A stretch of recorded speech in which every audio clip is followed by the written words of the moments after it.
Google. I don't know if Google hasn't given its blessing.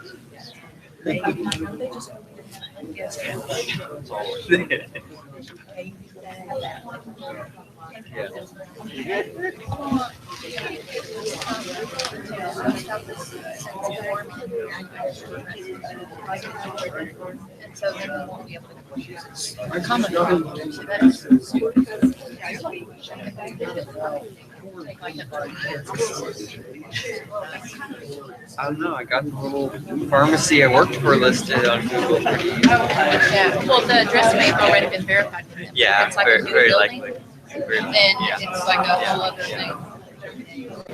Try to push myself. $2 more dollars for lunch. Yeah, it's like all the same.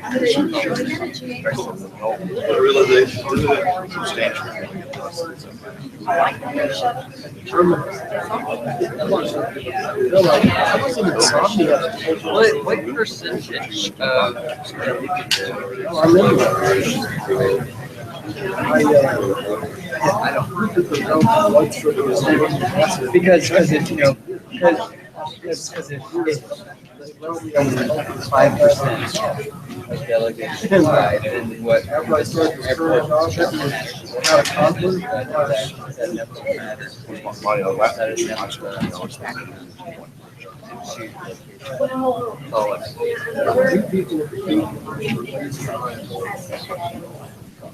Can you pull up the agenda to start? Which one of these is mine? Waters. Yeah.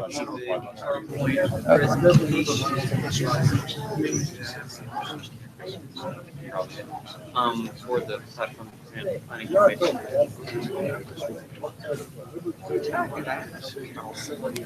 Click on it. You gotta click on it. Anyway, that they pointed out that as far as what's big sponsors certainly, will likely are more likely to accept support already in their area. Big speakers may not.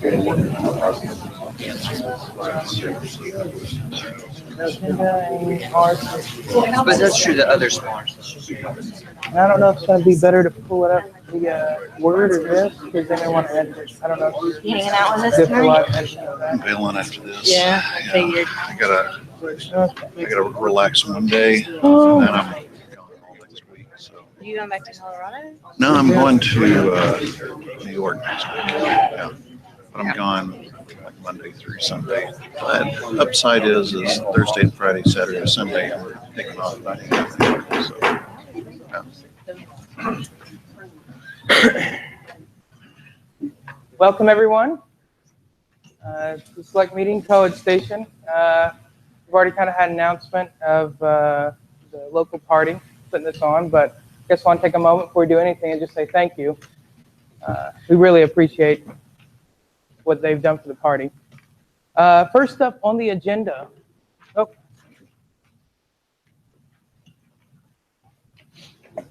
What's not open?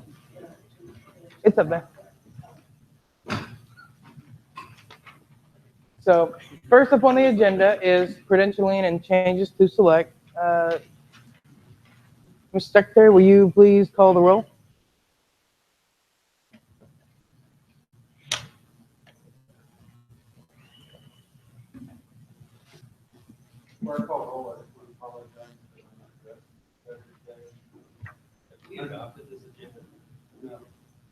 We always start with this. Oh, what's that? No, we haven't. We're not going to adopt it until later on, and the reason is we have to have quorum. We're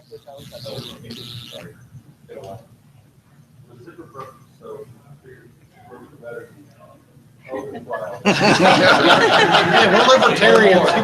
You just be sitting.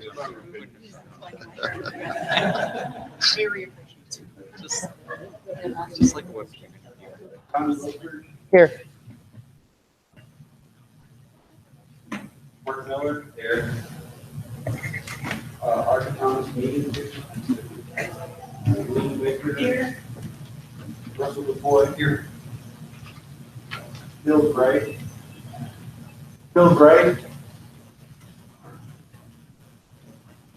Corey Watkins. Lisa Woodward. Here. Tyler Lindsay.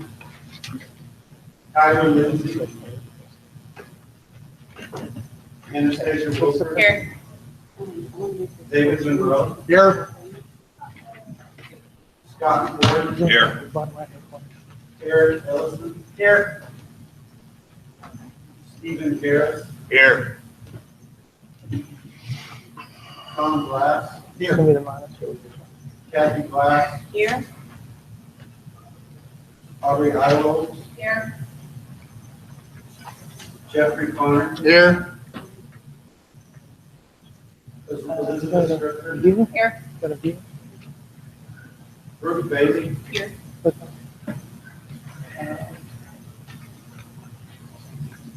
Read mode. Peter Cox resigned yesterday. So. James Crossman.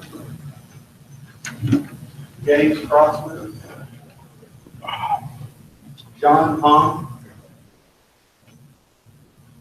John Spivey. Here. Timothy Frazier. David Turner. Here. Stephen Haskett. Good morning.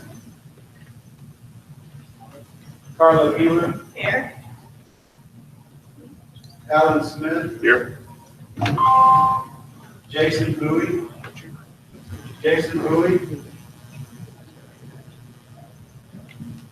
Tommy Attaway. Here. Nathan Watts. Here. Laura Valle. Here. Gary Johnson. Here. Ross Leone. Here. Lauren Doherty.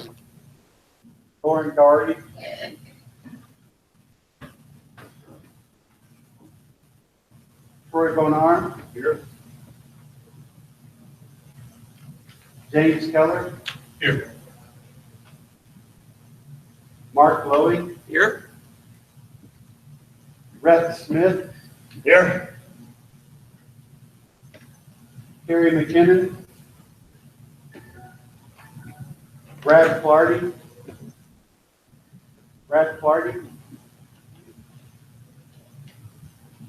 Johnny Smithers.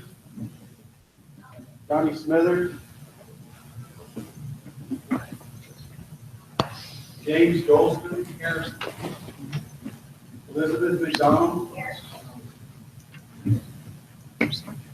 Dan Boggs.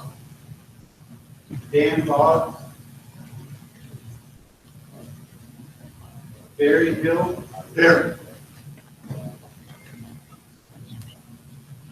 And I'll just make note that Whitney, our LT rep, is absent.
All right, we have 46 on the body, 36 present. I do recognize the quorum.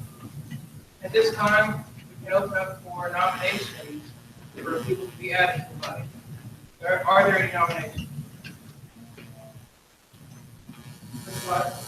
I'd like to nominate Andrew Emelang for SD set 18, SD 18. Andrew Emelang, Amelang.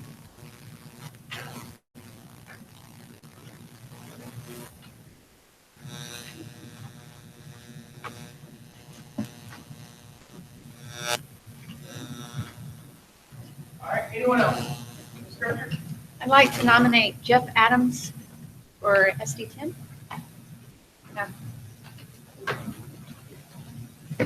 And Mr. Glass, I'm sorry, I didn't write down. What was his SD? 18. 18.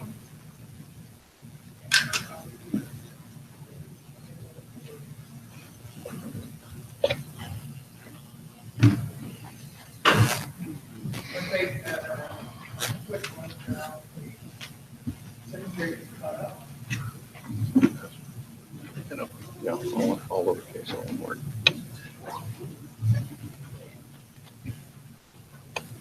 okay. Ms. Bailey? I'd like to nominate Whitney Jones for SD 10.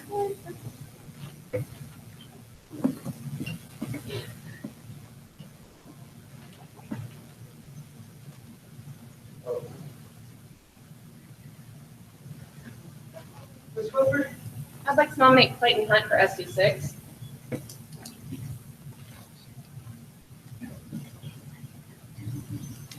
I'd like to nominate Nicholas Carbone for SD 17.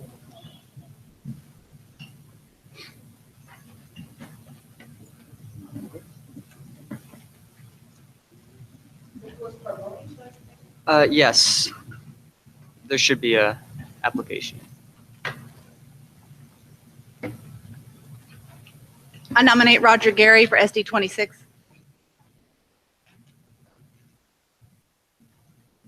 Anyone else? Hearing no one else, I will close nominations. Let me ask Mr. Secretary, have you verified everybody who has been nominated?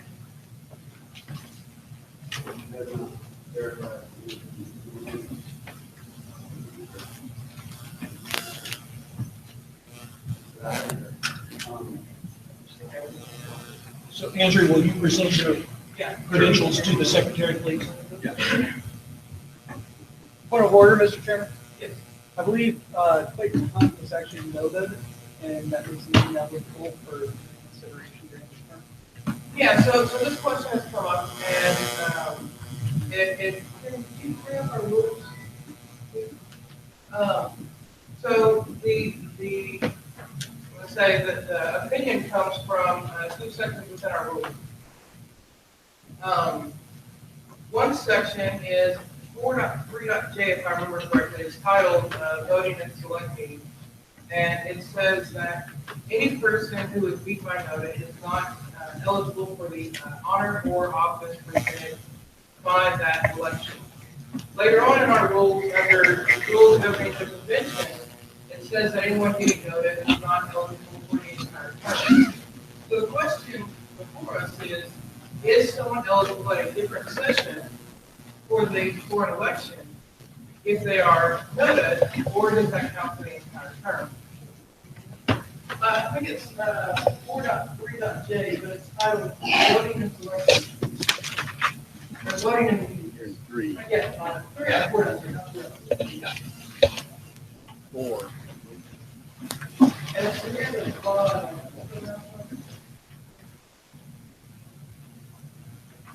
Yeah, Roman numeral 3, I think. Up just a little bit. Oh, right here it is. Right in the middle.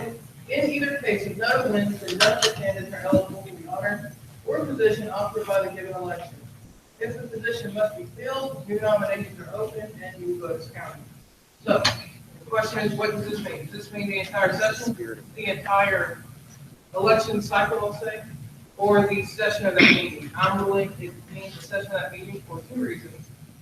One is the general principle of Robert's Rules of Order, that anything brought up at a previous session can be re-brought up in a later session because the composition of the body is different and it affects the way people vote. Our bylaws could bind us to this, they outrank Robert's Rules of Order. but we have something explicit, we need to go with the principles from the order. Secondly, it strikes me odd that we would read this that way when the convention specifically chose not to use the same wording that we used earlier. I mean, we could argue that maybe that's what they meant and they didn't know, but we know they knew a wording that correctly presented that idea, and they chose not to use it here. So for those reasons, I am ruling that it is eligible as an accessory. Challenge the ruling of the chair. There's been a challenge to the ruling of the chair. I've already presented my case under a challenge to the ruling of the chair. Everybody is eligible to speak once on the matter or debate. The chair is allowed to speak twice, once at the beginning and once at the end to answer the question. I've already spoken, so I'll yield my time on that. Do you wish to speak to your reason? I think it's pretty clearly worded. It states that if they lose to NODA, they're just not eligible. There's no time limit stipulated. Therefore, he's not eligible anymore. Okay, is there anyone else who wants to speak? There's one reason it would be different is a matter of scope. One of them is we make the decision, it's our decision, we probably should be able to change our minds. The other is the convention made the decision. We are subservient to the convention. We should not be allowed to override the decision of the convention, and that's why that would be there, so that we don't override the decision of the convention and bring in somebody who is noted. If it's our decision, we totally should have the power to change our minds. All right, we've heard someone speaking for overruling the chair, someone speaking against overruling the chair. Is there anyone else for overruling the chair? We are an extension of the convention. That's our function as a body. So by overturning this ruling, we are upholding the previous. We're not taking it into our own hands. Anyone to speak against overturning the chair's ruling? I'm seeing nobody.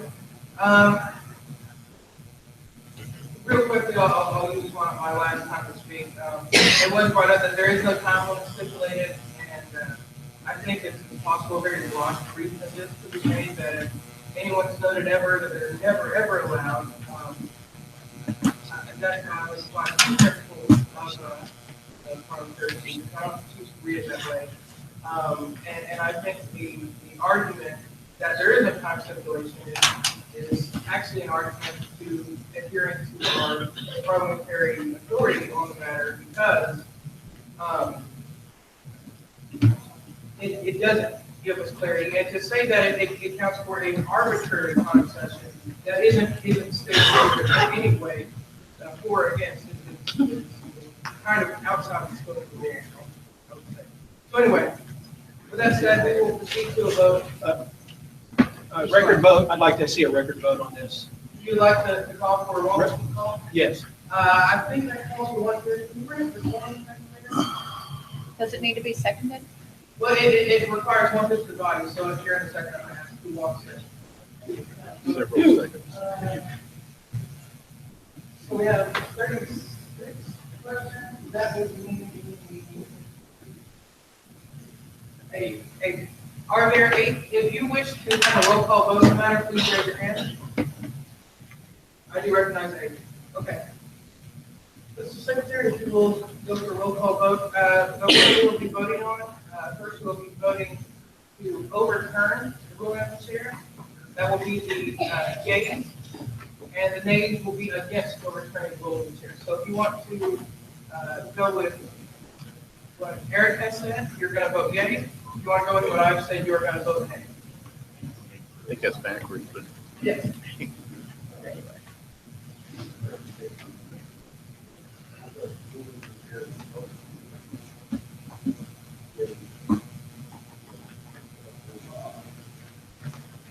Yes, you are correct. Sorry. Yes, you are correct. You vote yea to uphold the ruling of the chair, and you vote nay to overturn the ruling of the chair. So, is everybody clear on that? If you support what I'm saying, you will vote yea. If you don't support what I'm saying, you will vote nay. Is that clear to everybody? Okay, thank you, Mr. Secretary. We libertarians are used to being negative.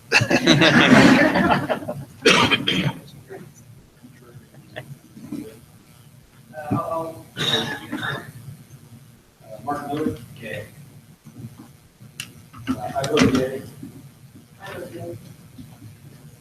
Russell Wood? Nay. Porter Watkins? Teresa Woodward? Nay. Anastasia Wilford? Yay.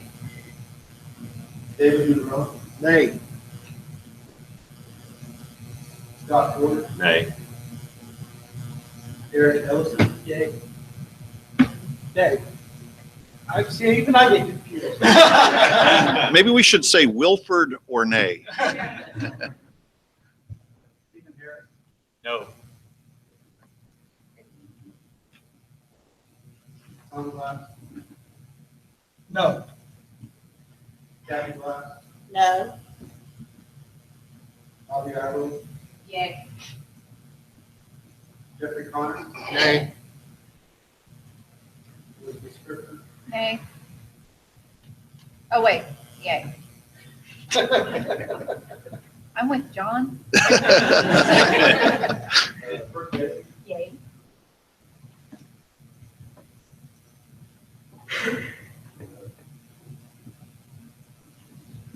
John Hahn?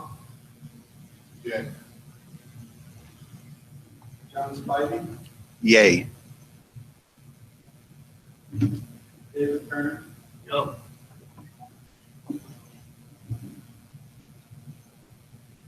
Stephen Haskett? Yay. Carla Bueller? Nay. Alan Smith? Nay. Tommy Elway? No. Nathan Watt? No. Laura Ryder? Affirmative. Yes. Yay. Thumbs up. Thank you. Gary Johnson? Yes. Ross Moon? Nay.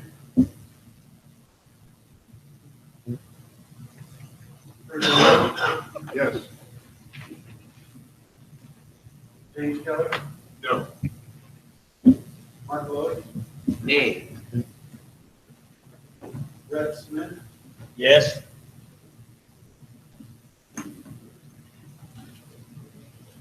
James Goldsman? Elizabeth McDonald? Barry Hill? No.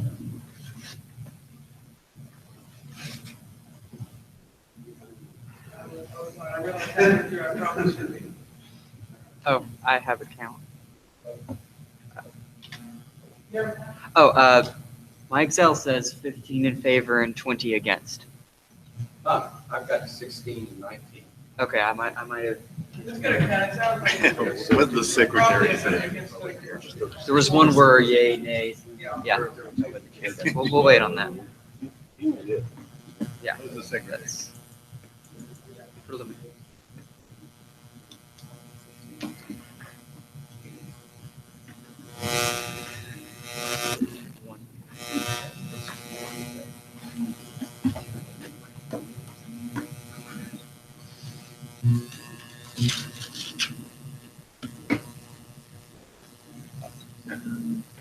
I think it.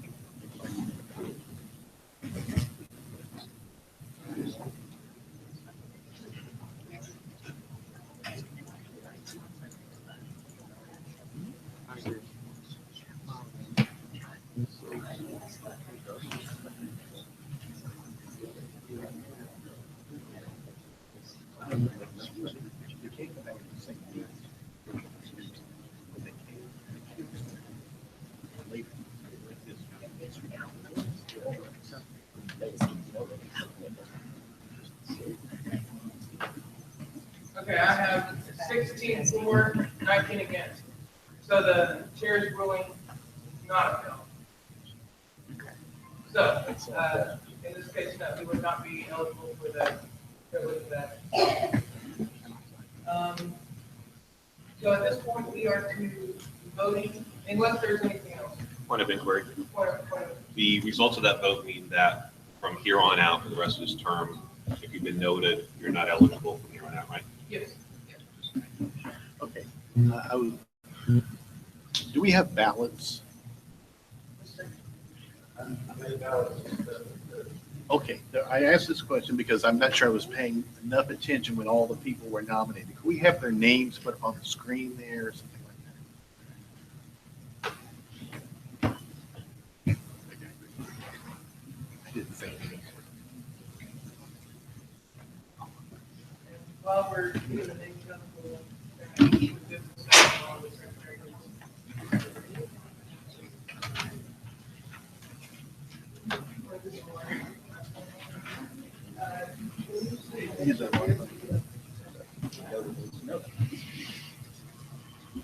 Just scroll down on that page.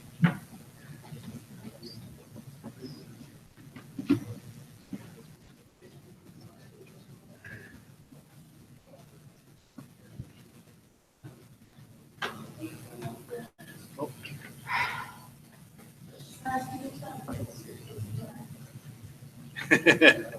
I cannot see that. I can see it, but I can't read it. Wow. First line's Z, A. Is this an eye test? I think the first line is E. Anyone over 40? And it's upper proceedings on every yard. Please spell Mr. Amelang's name. A-M-E-L-A-N-G. A-M-E-L-A-N-G.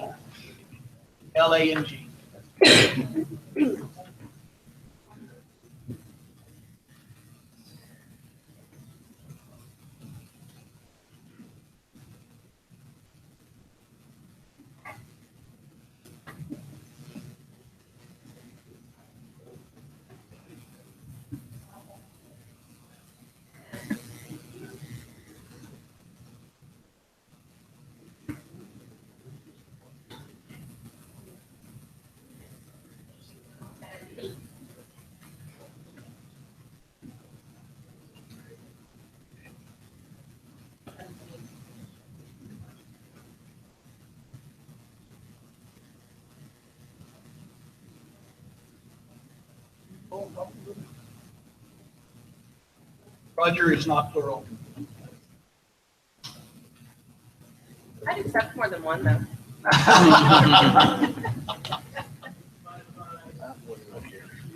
Okay, while they're getting the names up, I'm gonna go ahead and explain the ballots. Yes. Before you explain the ballot, may I have a copy to look at while you explain it? Yeah, we can go to that one. Yeah.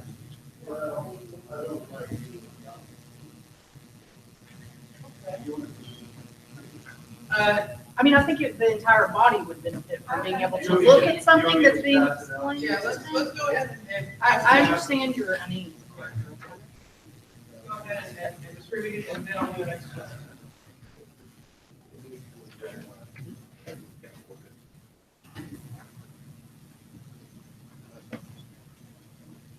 Are we going to have any discussion before we hand out the ballots?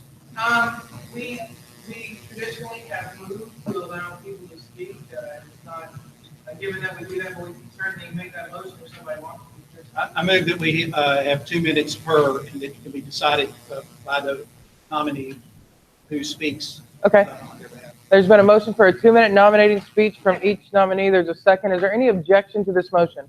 objection. I hear objection. Is there any discussion on the motion? All in favor of the motion, raise your hand. All opposed?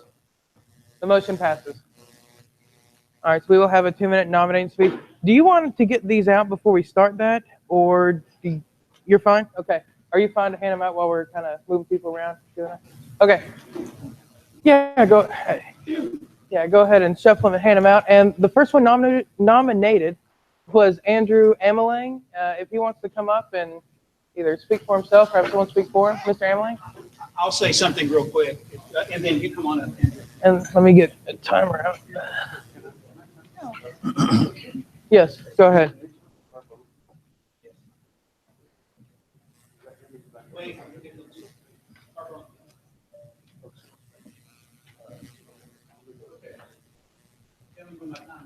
All right. No speaker timer. 2 minutes. Go ahead.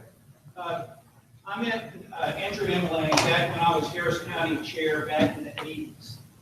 He's a longtime Little L libertarian. I had been after him for years and tried to get him into the party. Finally, several years ago, when he stepped up to become Washington County Chair, he lived in Brenda. I was just super happy. He's just a solid guy. He's doing good work there in Washington County. We have nobody representing this humongous geographical area of SB 18. And Andrew has demonstrated long-time commitment to liberty and his leadership in Washington County, I think, sets him up very well for this. Now, I didn't know he was going to be here. I just kind of saw him and I went and talked to him beforehand and asked him if he wanted to be. That's why you don't have any paperwork on him. But I think he will. I've also been wanting him to be on SB 18, and I'm very glad he's here and he agreed to do it. So I hope he will go for him. Basically, just said everything I was going to say. He was within Washington County, Houston, refugee up in Houston. I moved out because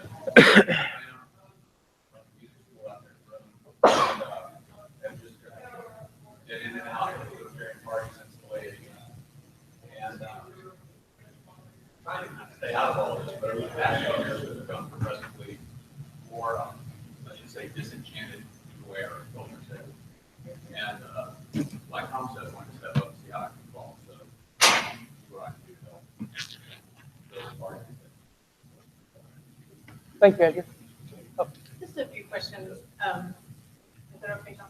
Yeah, there's a few seconds left. I think one question is probably about all you have. There is an online form that Tom alluded to that does have some basic information. So I just want to run down these questions with you real fast. They're yes, no. Okay. They're very basic questions. Did you vote in the last primary election? Are you affiliated with LP Texas? Are you a registered voter? Have you donated to LP Texas in the last 12 months? Have you read the LP Texas platform? Have you read the LP Texas rules? Okay. Have you served in office as staff for LP Texas in the past? Chair. Well, Hey, what I'm doing now is chair. We're about on. We're out of time. I let it go a little bit longer. But yeah. Who we have now?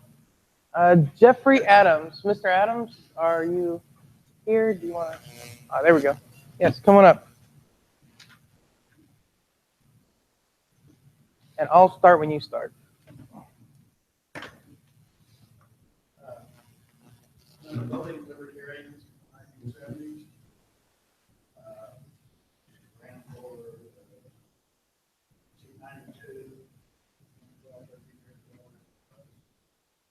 Placeholder candidate, 50%.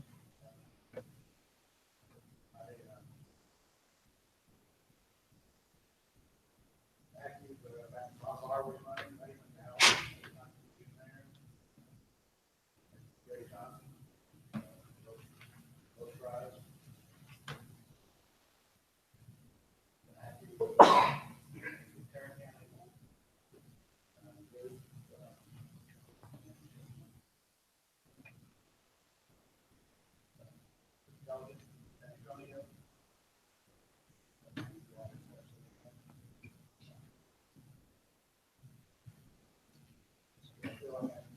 Keep trying to do my part.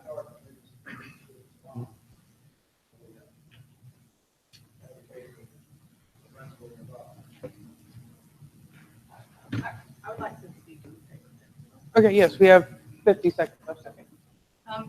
Jeff, I'm speaking in favor of Jeff. Jeff has been trying to be active at this level for quite some time. He applied both for the state platform committee as well as the national platform committee and was not selected by the bodies to be on either. Jeff has a lot of passion and skill that we can use at the executive committee level. He has been very active in Tarrant County in the past, and I'm very excited to see him join the body today. I really hope that that happens because he's a really great asset for Team Liberty. Okay, about 8 seconds if you, or you can yield your time.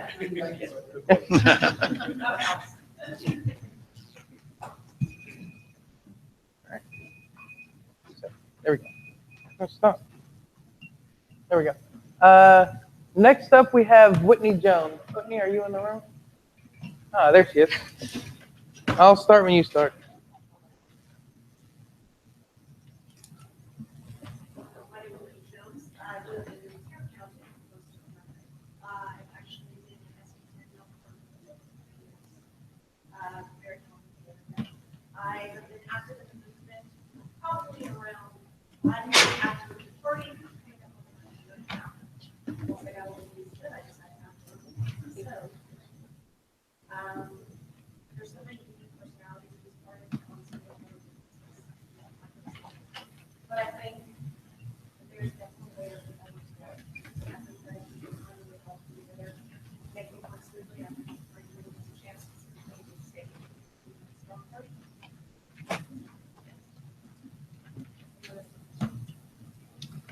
I'd like to speak on Whitney's behalf, if that's all right. There's another minute and 12 seconds, so please. Okay. So Whitney is active in Tarrant County. And when Whitney comes to different events, we get a different demographic of people coming up to our table. We're kind of reaching into the millennial crowd when we have people like Whitney just out there talking. And so in that aspect, you've been a wonderful asset for us. And she's also working on some of the more charitable stuff that's going on.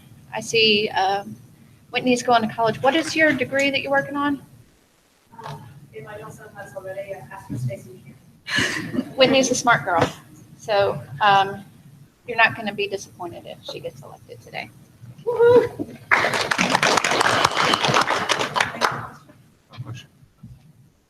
What demographic talking about? You said that the I said demographic comes in, so we're just talking millennials. Yeah, I was just talking about that. She's a good. I do have, and actually 2 of my letters of recommendation, I did some ones to apply, but then I chose us to have some just for the community that are unaffiliated. Because honestly, I think it's important for us to be able to see what kind of outreach people that are joining the committee have. And so I chose people that have, associations like volunteer work with teachers that are not part of our community, but definitely. Thank you. Next up, we have Nicholas Carbone. Point of information. Yes, How many seats in ST10 are available? I think 1. Are there 2 available or Oh. 2 running? Thank Oh, you. Peter Cox is on. Okay, okay. Thank you. So stop. So I will make sure both of them could win. Yes, yes. I'll start when you start. Okay, so Nick Carbone, I've lived in Harris County since 2009. Grew up coming from kind of the moral mindset of liberty, basic requirements of civilization, respect people's consent, respect their property. From there, I went to study economics at University of Rochester, a very free market school, and you kind of learn that the same principles that make for good respect between people also make for a prosperous civilization through free market economy. So the coming together of those 2 things has been a source of lifelong passion for me. I have been actively fighting for liberty outside the party, voting libertarian, voting in primaries to try to drag other parties in the libertarian direction. But I recognize that everybody in this room is passionate and has been working to build this party. So I come here with open ears, open mind. Everyone here has my respect and my attention. And looking forward to working hard to build this party and spread passion for liberty throughout Texas and our country. Would you tell the body about your degrees? So after I studied economics at Rochester, I went to the University of Chicago for public policy school. There I studied campaign strategy with David Wilhelm, who was a campaign manager for Clinton in '92.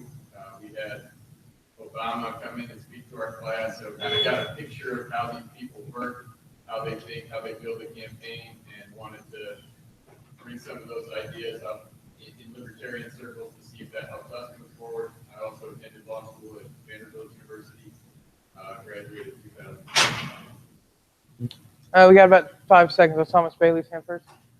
Yes, sir. I have called you previous to discuss this matter with you, and I saw in your application that you are not affiliated with LP Texas. Have you affiliated with the party? Yes, ma'am. So, Thank you. Like yesterday? Or? Yeah, time is up. All right, next we have Roger Gary. Roger, are you here? Thank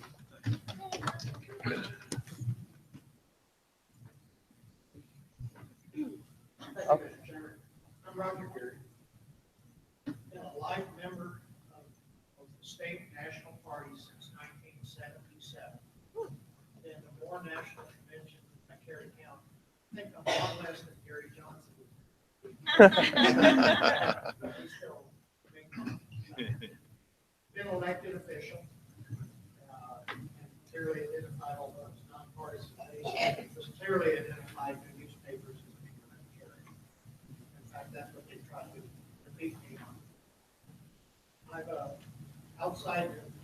been very active on the national level in the 80s, which time I made the decision that I would much rather be in home Texas, working, helping Texas out, than worrying about the other 47 states. 56 or however many. Outside of the party, I've been very active in civic and religious organizations, frequently on board of directors and all of them. Currently, I am a real estate investor, active real estate investor in independent product communities, generally 150 plus units. That puts me in a position you all have all kinds of them. I think Laura wanted to say something about me. Yeah, I can definitely attest to Roger Gary's being active in the local county party in Bexar County and San Antonio, as long as I've been around, which is about 7 years. And he has served on SLEC previously as well. And I think that his knowledge of Robert's Rules of Order and his knowledge of the history of the party and the procedures and all that really would be a great asset to having him back on SLEC again. And I hope you vote in favor of it. In state party involvement, I was 2-term state chairman. Thank you. Thank you, Mr. Gary. All right, I believe that is all the speeches. Yeah, if we can go ahead and get the ballots handed out. Well, I'm gonna wait till they go out and then I'm gonna explain. Do you have an extra one for me? The infamous ballot 36. Mr. Secretary, are these ballots randomized? Yes.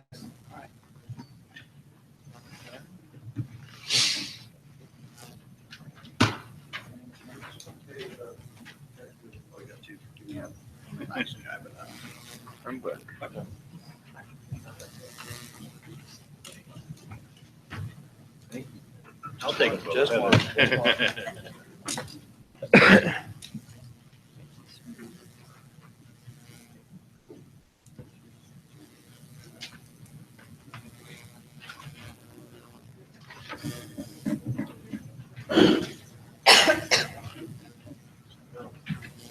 Mr. Chair? Clayton Hunt is on this ballot. He is. We printed these well ahead of time. So. Okay, Well, you'll make a statement. yeah, I will after they're all out. But it's not even an election.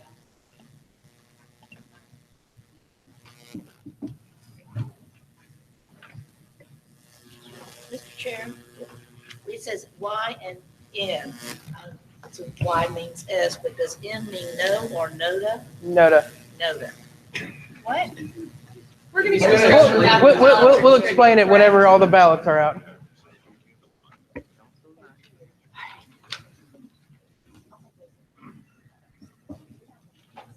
Mr. Miller. We have a note on our rules. I don't know. John? Yes. Supposed to have one for everybody. Yes, everyone but me. Sorry. Yeah. Just a note. That's all. I'll take it. And then you get one. Get the All next right, now we will explain the ballots. These were printed ahead of time, and we had some both last minute applications as well as some very recent changes here since we started the meeting. So first off, we have Senate District 6, Clayton Hunt. You can go ahead and either put an X on that or skip it or whatever you want to do. We're not going to count it. Next on SD 10, we also have Jeffrey Adams. He will be a write-in. And then lastly, in one of the boxes below that does not have a Senate district, we have, which one's not on here? Is it 17? No. Andrew Amelang, SD 18. You'll have to do that in another box. I prefer bottom left, but you get your selection. So when we write in Jeffrey Adams, if we do, we put it underneath Whitney Jones in the same box as SD10? Yes. Is that what we're supposed to do? Yes, correct. If somebody puts Jeffrey Adams down in another box, down at the bottom, instead of putting it in the SD10 box, how are we going to count it? I'm going to count that it's a vote for Jeffrey Adams. Okay. So, well, let me finish the explanation, and we'll come back and get some questions. As of this point, both of those members in SD10 can be elected. Peter Cox resigned, so both seats are open. And lastly, we have a yes, a vote in the affirmative for that candidate, and a NOTA for a vote against that candidate. And we have a NOTA per candidate, and we ran it this way. We decided at the last meeting because they are potentially running for separate seats. They each run against NOTA individually. So it is effectively a vote against when you select the end. Did you still have a question? Well, I just wanted to be clear that just writing the name is not a vote for it. You actually write the name and you want to make a mark. Yes, that is correct. So, is there any questions from the body, Ms. Black? If someone wishes to abstain in a vote, just don't put a mark on it? Correct. Yes. Any other questions? Okay, none? All right. Well, we'll stand at ease while we fill out the ballots.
I would just want to see the time. Yep. Oh, well. I hope we need to use blue or black. Not to go. We're right about on track. I put it out. Already? I need to vote for you. Wrong.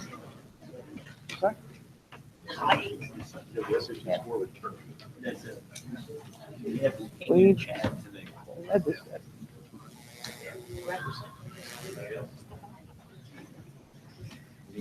All right.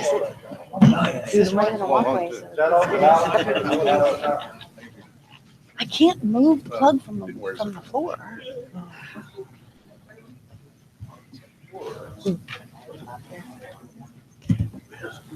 That's all right. It's okay. It only cost $80.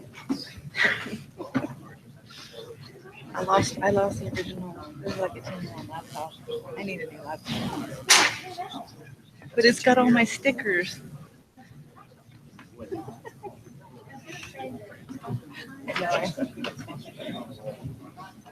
It's gone through 3 hard drives.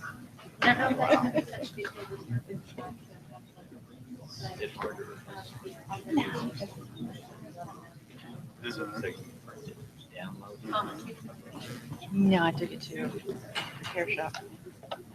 Like the physical hard drive. Like,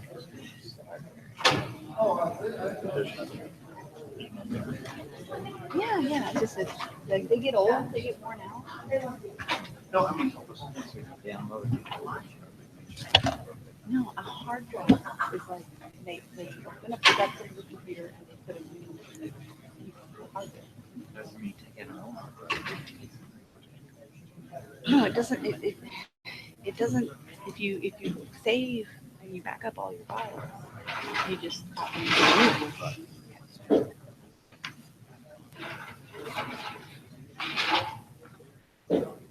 I have a backup. Yeah.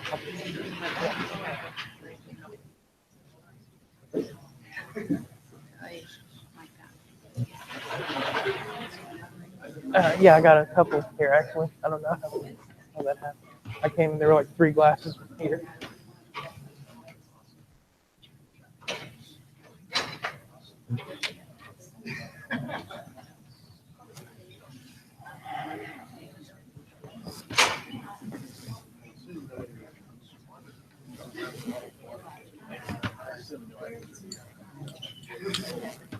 Yeah, I called the company that makes them. They're supposed to get me in touch with the rep.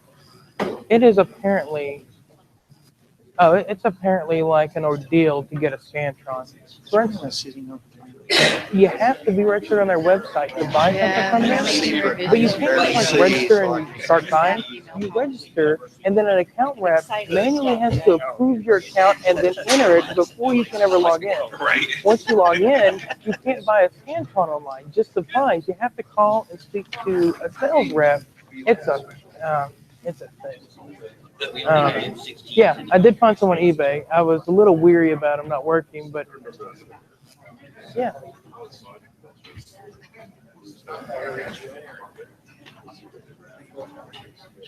Yeah, I will. Yeah, I would like.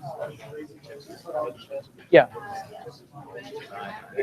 Well, and the specific one I'm looking at didn't even have a screen. It's got 2 sheets. One, the sheet that you vote on, and then 2 is a print out receipt of all the elections. So we would have the ballot and a printed receipt, and the machine prints out, and here's the result.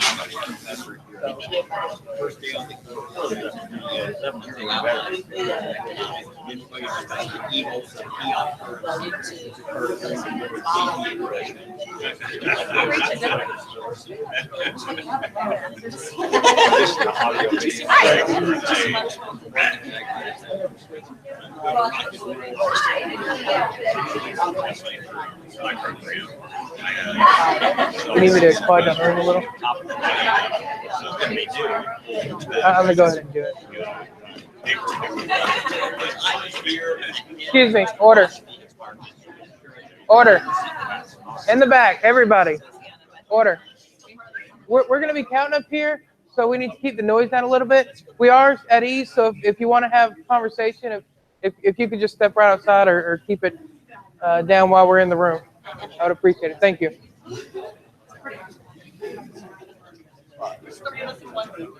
So I have initials and HSD, and then I have a Y and N. I'm going to tally it as we go.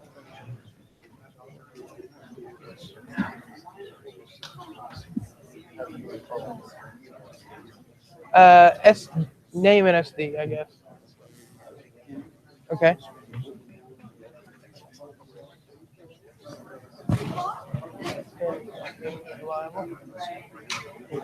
There we go. Whitney Jones, yes.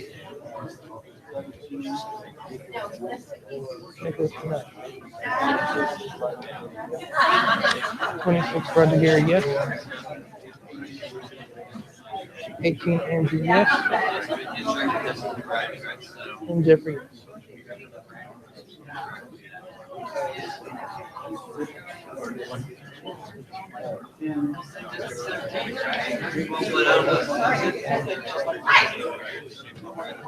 How are you?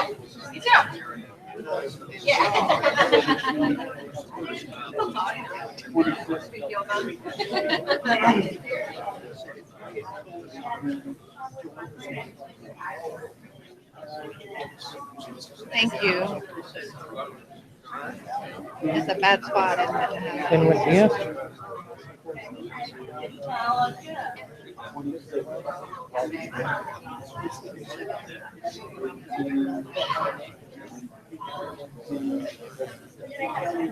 Ken Jeffrey. As far, I'm just in looking at Ken Whitney, yes. Ken Jeffrey, yes. 17, Nicholas, no. 26, Roger, yes. 18, Andrew, no.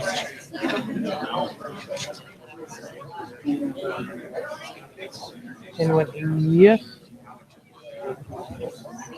10, Jeffrey, yes. 17, Nicholas, yes. 26, Roger, yes. 18, Andrew, yes.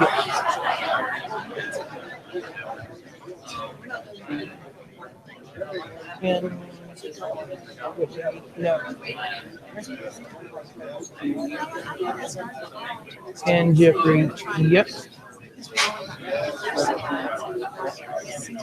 17, Nicholas, yes. 26, Roger, no. 18, Andrew, yes. 10, Whitney, no. 10, Jeffrey, no. 17, Nicholas, yes. 26, Roger, no. 18, Andrew, yes.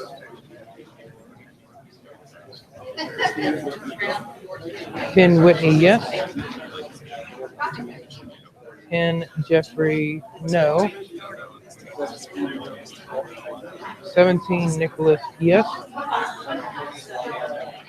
26, Roger. 18, Andrew, yes.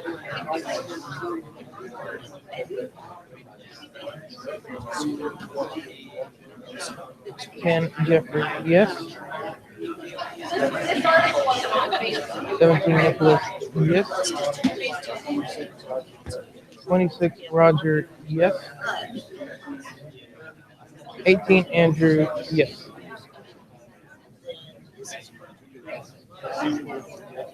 10, Whitney, yes. 10, Jeffrey, yes. 17, Nicholas, no. 26, Roger, yes. 18, Andrew, no.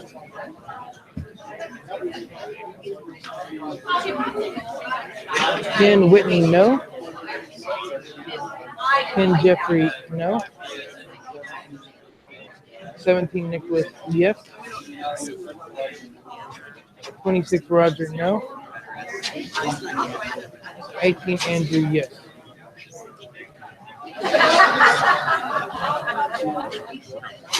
10, Whitney, yes. 10, Jeffrey, yes. 17, Nicholas, no.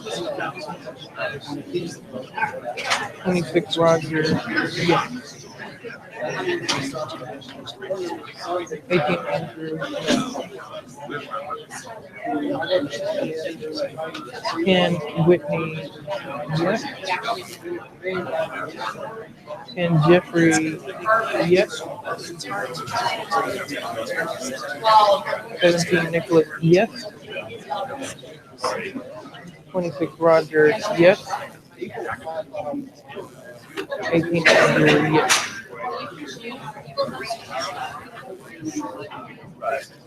10, Whitney, no.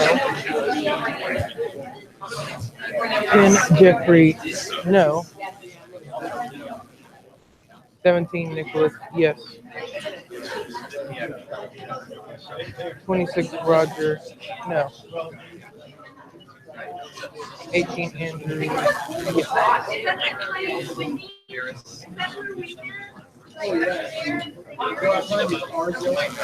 10 Whitney, yes. 17 Nicholas, yes. 26 Roger, yes. 10 Jeffrey, yes. 15 Andrew. Roger and Jeffrey are in time. 10 Whitney, yes. 17 Nicholas, no. 26 Roger, yes.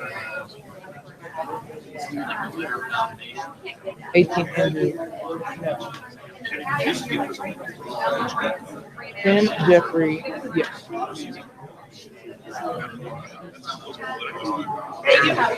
10 Whitney, yes. 10 Jeffrey, yes. 17 Nicholas, yes. 26 Roger, yes. 18 Andrew, yes.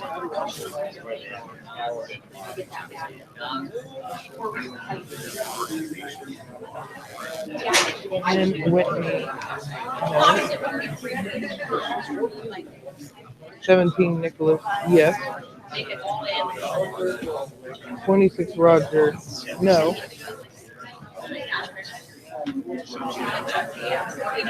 18 Andrew, yes.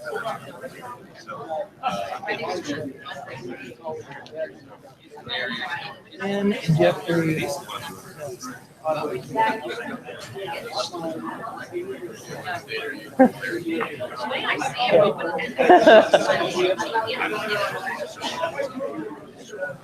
Ten Whitney, yes.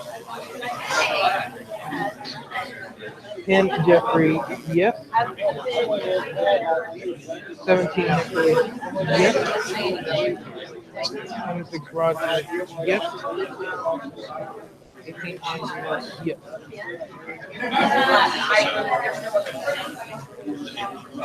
10 Whitney, yes. 10 Jeffrey, no. 17 Nicholas, yes. 26 Roger, no. 18 Andrew, yes.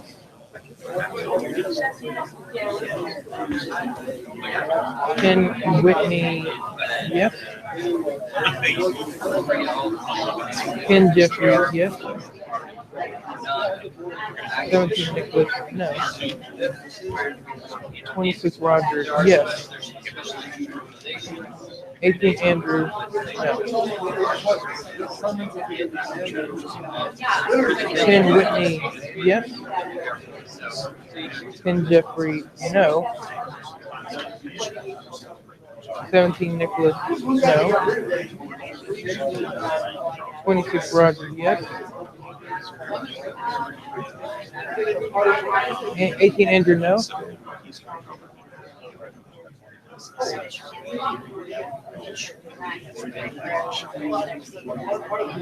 10 Whitney, no. Jeffrey, yes.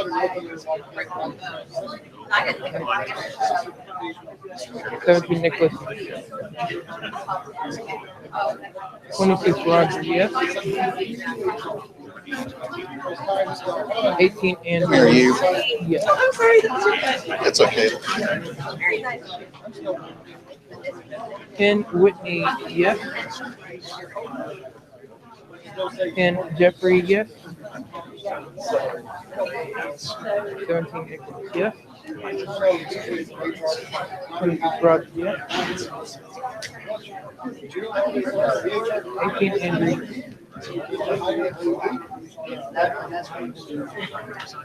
10 Whitney, no. 10 Jeffrey, no.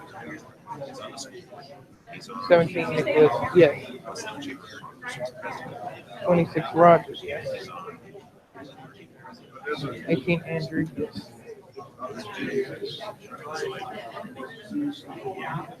10 Whitney, no. 10 Jeffrey, no.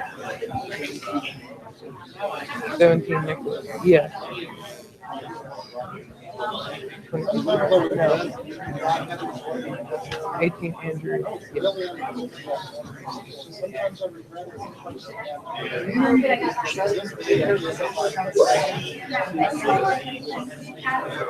10 Whitney, no.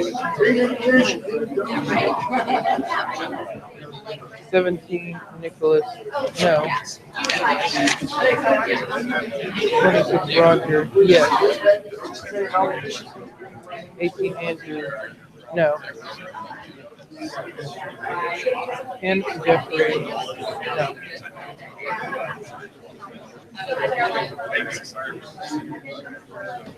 10 Whitney, no.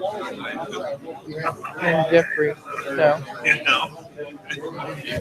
17 Nicholas, yes. 26 Roger, no. 18 Andrew, yes.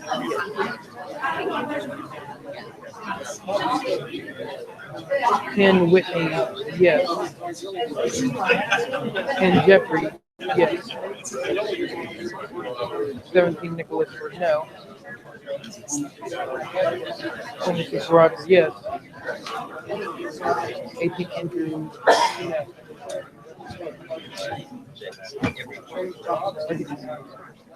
10 Whitney, yes. 10 Jeffrey,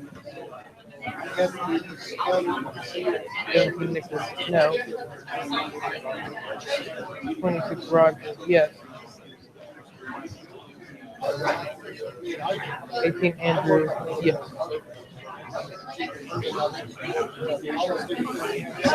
10 Whitney, no. 10 Jeffrey, no. 17 Nicholas, yes. 26 Roger, no.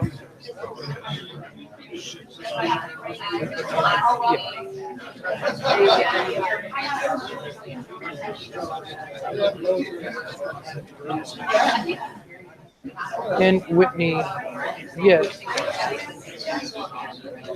10 Jeffrey, yes. 17 Nicholas, no. 26 Roger, yes. 18 Andrew, no.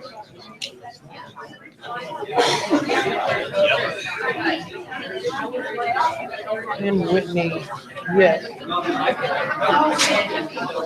10 Jeffrey, yes. 17 Nicholas, yes. 26 Rogers, yes.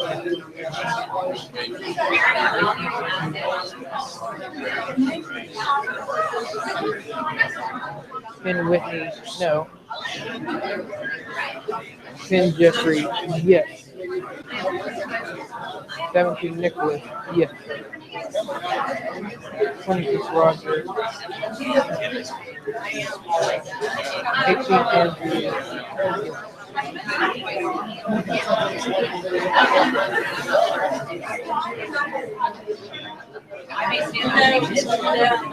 10 Ricky, yes.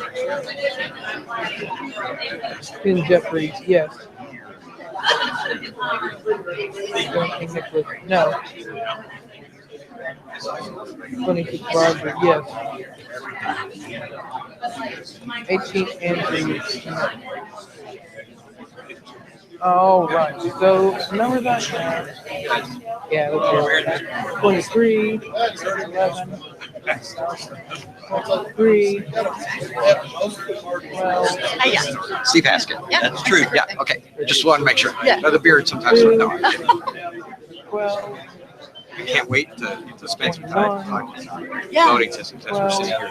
twiddling our thumbs, I wasting other people's know. time on Right. something that Well, should be and trivial. you know, we had so much we had to do today. I knew that it was not a good idea to try to bring this up today because also Yeah, no, I no, think no, it's we not need time. to like I think we need to do some we campaigning. need to do some campaigning with Arthur and John Wolf Yeah. before we even bring it up. Yeah, no, I absolutely agree. Yeah, If you just dumped it, it would be like, what? What is this yet? no, I'd actually be happy to, once we, even if we don't have a particular thing lined up, I'd be happy to travel around. Let's come to order. To some county meetings and find it there. Just- So it's not. Very smart. And we're right on time. Look at that.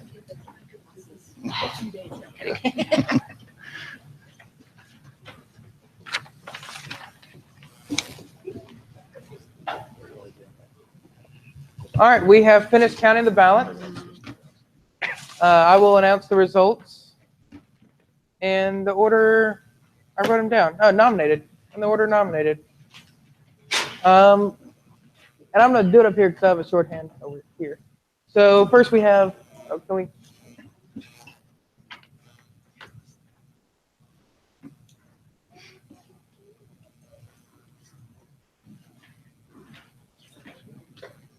Taking over.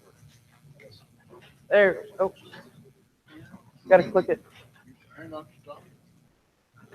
Okay, there we go.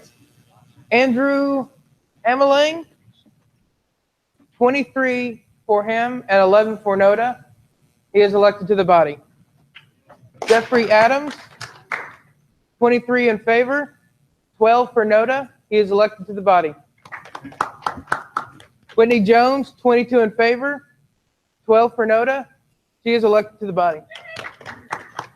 Nicholas Carbone, 21 in favor, 12 for Noda. He is elected to the body. And Roger Gary, 25 in favor, 10 for Noda. He is elected to the body. And the winner of the highly sought after and completely fictitious most votes this time award. Would those who have now been elected please join the body?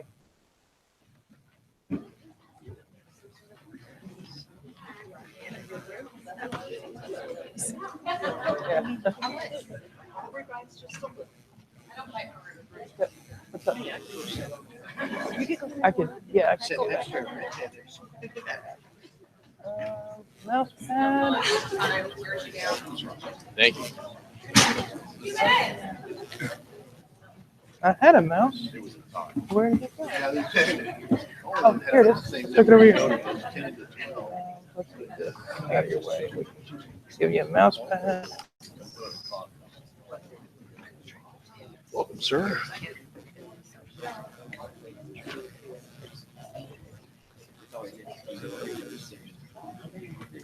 What do you mean? Oh, if you do two fingers, it's scroll. But anyway, well, I don't know. We will get you a proper mouse. It's got a scroll bar, it's ergonomic. There we go. All right. Minor technical issue, but we got it resolved, I think. Okay. I don't. Oh, you need it?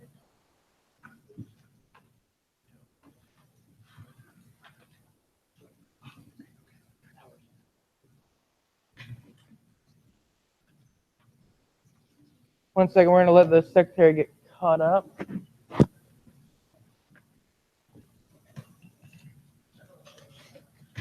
Are you caught up now? Okay. Can you pull up the proposed agenda again?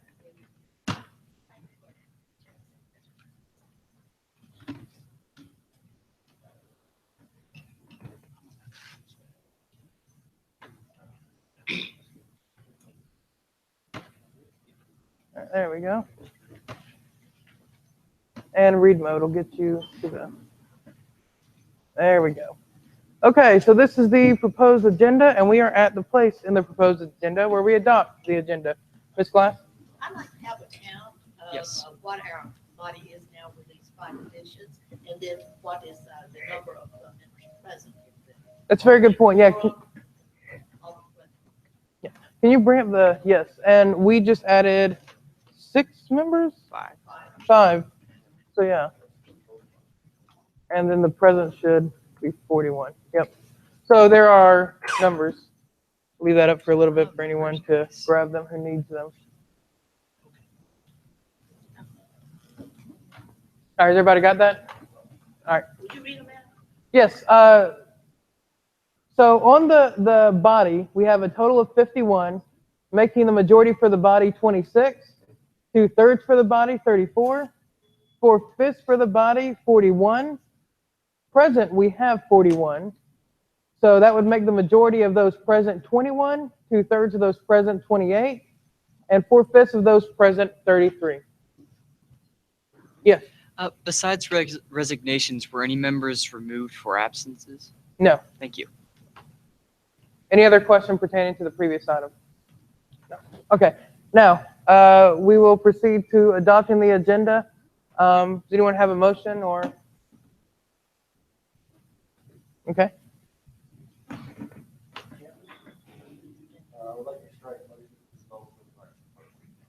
Okay. Second. Well, Oh. so you're moving an agenda Yeah. that is like this one, but does not have political action department. Okay.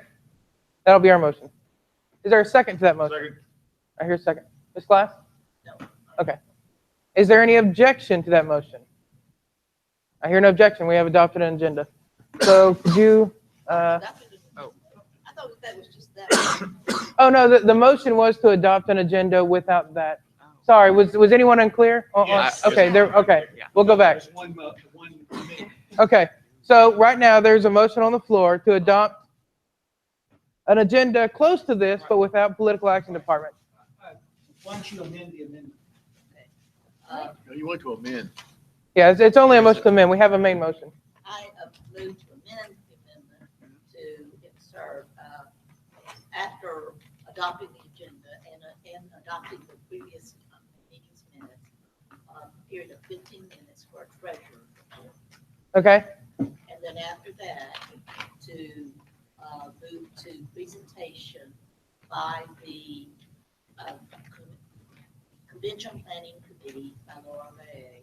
Move that up in essence. Okay, so, Then go ahead. move to voting on convention motion. Okay. And everything else just moves down. Yeah, I think so. So I'm gonna actually do it from the screen so we can be clear. All right, so, and correct me if I'm wrong on any of this, the effect of this would be to, right here after adopt previous minutes, we're going to insert a 15-minute treasurer's report. We're going to take the convention committee report, move it directly after the treasurer's report, and then we're going to take a section on motions pertaining to the convention, which is further down. You can't see it. And we're going to move that directly after the convention committee report. Is that your motion? And I think that would take up most of the time before lunch. Okay. Break and just pick up with the agenda there. Okay. Is everyone else clear on what is being talked about here? Would it be helpful if I went ahead and put that on the screen? Okay. I can go ahead and do that. The screen needs to be bigger. Yeah, I can do this. Screen. Stretch it out.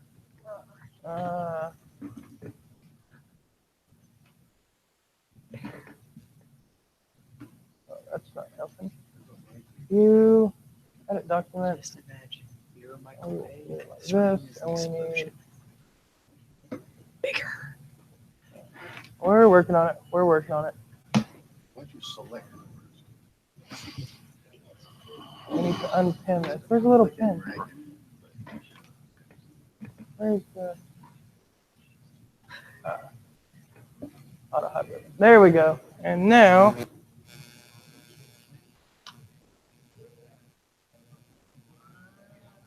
I think this is the important part of that. All right, I think that's as good as we're going to get. So the effect of this, I'm going to go ahead and do this. Oh, fine. Strike through.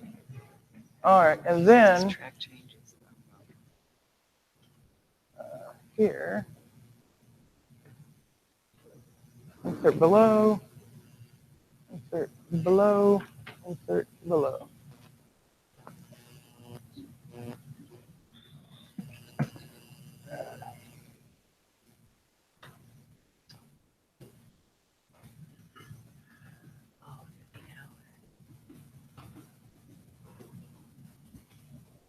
I'm not going to worry about correcting all the times. Those will just linger. And then we want to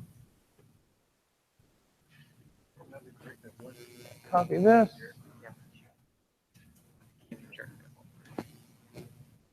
That. Added. Being struck there. Or almost there. And then motions related to state convention. Copy that.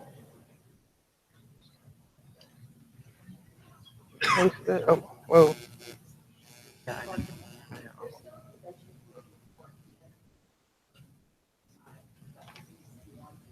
Where? Right. You're almost there. There you go.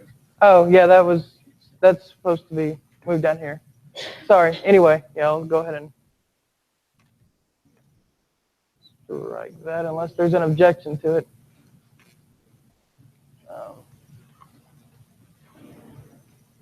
Okay, here we have the strike through parts don't exist anymore, and the underlined parts here. Oh, this too. Will be added. Is everybody clear on this amendment? Okay. Can we correct the treasurer's report to 15 minutes instead of 15 hours? Thank you. I was really into the budget. I don't know about you guys, but thank you. Yes. I move to divide the treasurer report. I want to vote on the treasurer report part separate from the convention stuff. Move to divide. I second that. So you're dividing the amendments. So I see what you're saying. I see what you're saying. We're going to divide the amendments. No, that's in order. Is there any objection to dividing these amendments? There is objection. Is there discussion on dividing the amendments? Okay. I saw Mr. Harris first. Yeah, my comment is just that the very first motion should have been an amendment motion and not an adoption motion, so that we could have all the amendments made first. And now we're kind of confused and we're kind of gotten deep into this motion. But in the future, I'd like us to make motions to amend before we make a motion to adopt. We have to have a motion to amend in order to amend it. So That's my point. Yeah. But the motion was to adopt with the amendment, and instead of just making amendments first. I guess I hope the body will take that into consideration. Okay. Anything else before we vote the division of this? Yes, Ms. Glass. I think all three of these things fit together, and this is the most important decision we will make, not just today, but for our entire term. Decisions about our convention, state convention. So we need to do it in order. We need to hear what our treasurer tells us she thinks we can afford to budget for it. We need to hear that, and then we need to start. We need to hear our options, what for the site, the venue. And then we need to vote while the information is fresh in our minds before we have lunch, because we know that history tells us that some people go to lunch and don't come back. So while everybody's here and we're fresh, let's just get this most important thing done. All right. I'm going to go ahead and recognize Mr. Johnson as the maker. I have a point of information. Is the treasurer prepared to deliver a report, and why wasn't the treasurer's report on the agenda in the first place? So I guess I'll ask you the first. Are you prepared to deliver a report? I'm prepared to yes, I delivered my report last Saturday during the regularly scheduled report. I'm still a little confused why that's not sufficient to keep this. I have no problem with taking the time to do that report. But I would like to have some clarification, because our purpose is moving all of the reports out of the regular meetings to the same time and allow us to address all our meeting business. If we're planning to move my report specifically in here just for this time, I'm okay with that. But if we're not happy having those reports done outside of the body of business, I think the motion to put my report back in here needs to be taken into consideration, whether this is a one-time thing, if you guys want all of our reports to be back into this meeting. Because we did this for time's sake,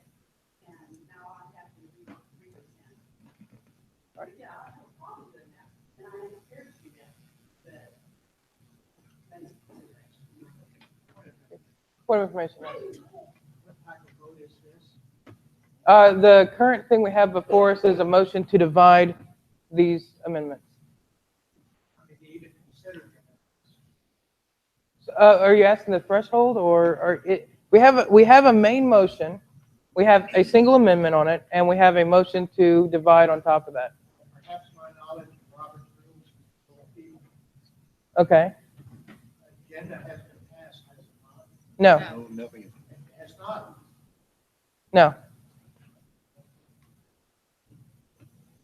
So what we passed without objection was a substitution. Okay, I see what you're saying. No, I'm not recognizing that vote passed. The body was not clear, and that was my fault on what we're doing. So this is a motion to reconsider. we can make a if we want to. Okay, if we want to do that, we can make a motion to reconsider. And would that not require a suspension of rules? A motion to reconsider does not take a suspension of the rules, no, but it does.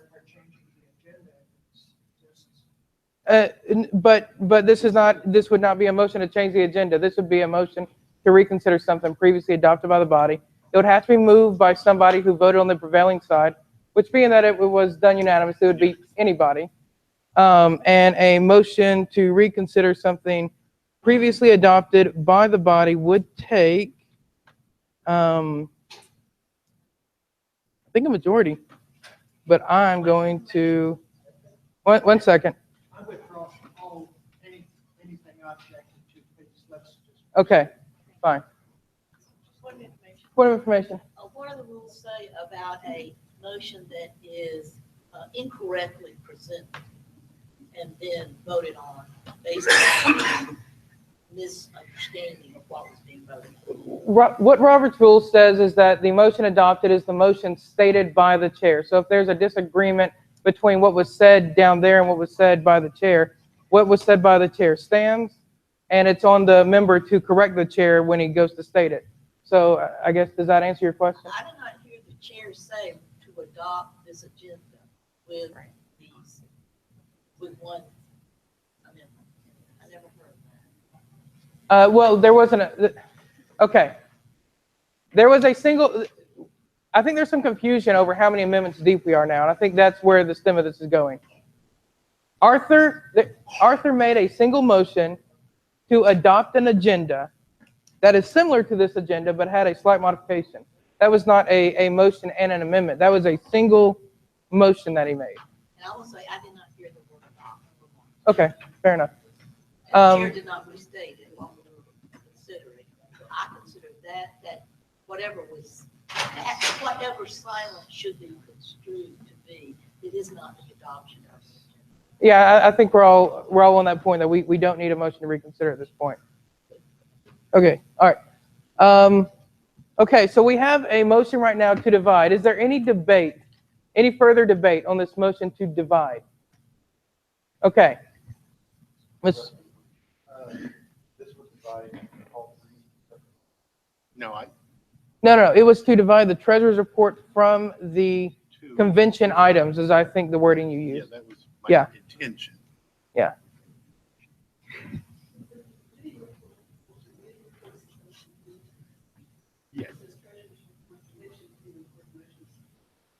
Yes. Yes. Yeah. Yeah. Yeah. We're striking it. We're striking it. Okay. So on the motion to divide, all in favor of dividing this question, raise your hand. All opposed to dividing the question. That motion fails. The question will be undivided. All right. Now on to the amendment we have. All in favor of adopting this amendment to the agenda, raise your hand. All opposed? That amendment passes. Adoption of this agenda. All in favor of adopting this agenda, raise your hand. All opposed to adopting this agenda? The agenda passes. We have an agenda. Yay, let's get to work. Yay. Let's get to work. We're so excited. And at 25. We're right on time. This is new. Yeah. Point of personal privilege. Can we get that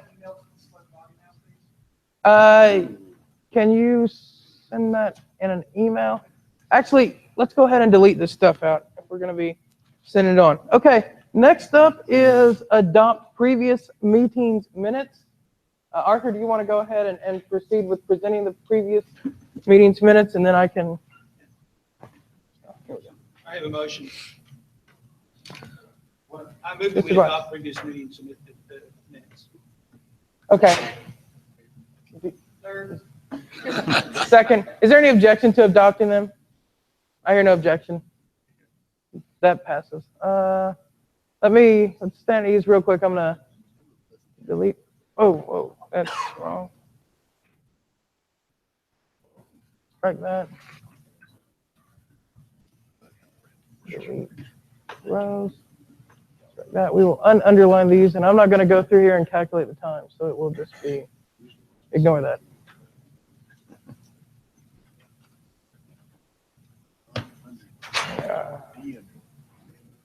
There we go.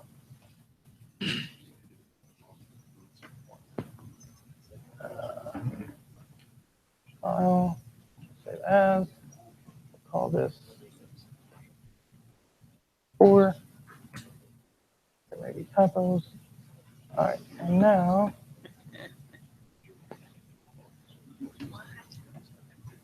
just a second. Email, select.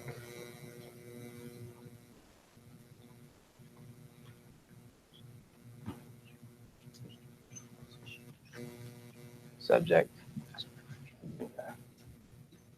Send. Yes. All right, that's going out.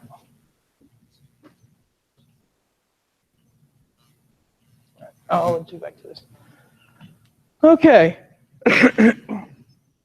What is next on our new agenda? We have treasurer's report, 15 minutes, or actually recommended 15 minutes, as is our tradition now.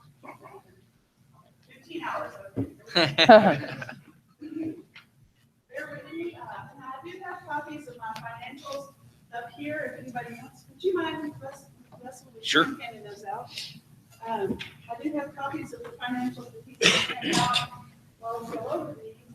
And I understand that the reason for me to represent is so that we can look at our budget and our financial standing with respect to our convention. So that's what you guys are interested in. Am I correct in that? Yes. Okay.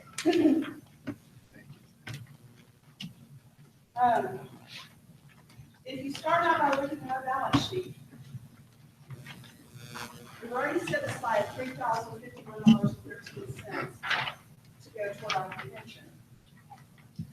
Looking at the convention budgets that this class has proposed, they range anywhere from 25 to 35. And this, by the way, is the budget that my understanding the committee has chosen to operate within these budget estimates. Is that correct, Laura? Okay. So we're going to look at these budget estimates based on the committee's recommendations. So with our $3,051, we have about 10% of the bid range of $30,000 budget for convention. We're at 10%, and we're less than a year away. So what we had talked about a year ago was the idea that maybe we could actually raise enough money to have the money part of the convention before we ever sold tickets. And then we can take our ticket sales and put that toward the 2020 convention. Well, that would be a nice idea, but we haven't made any progress toward that other than this $3,000.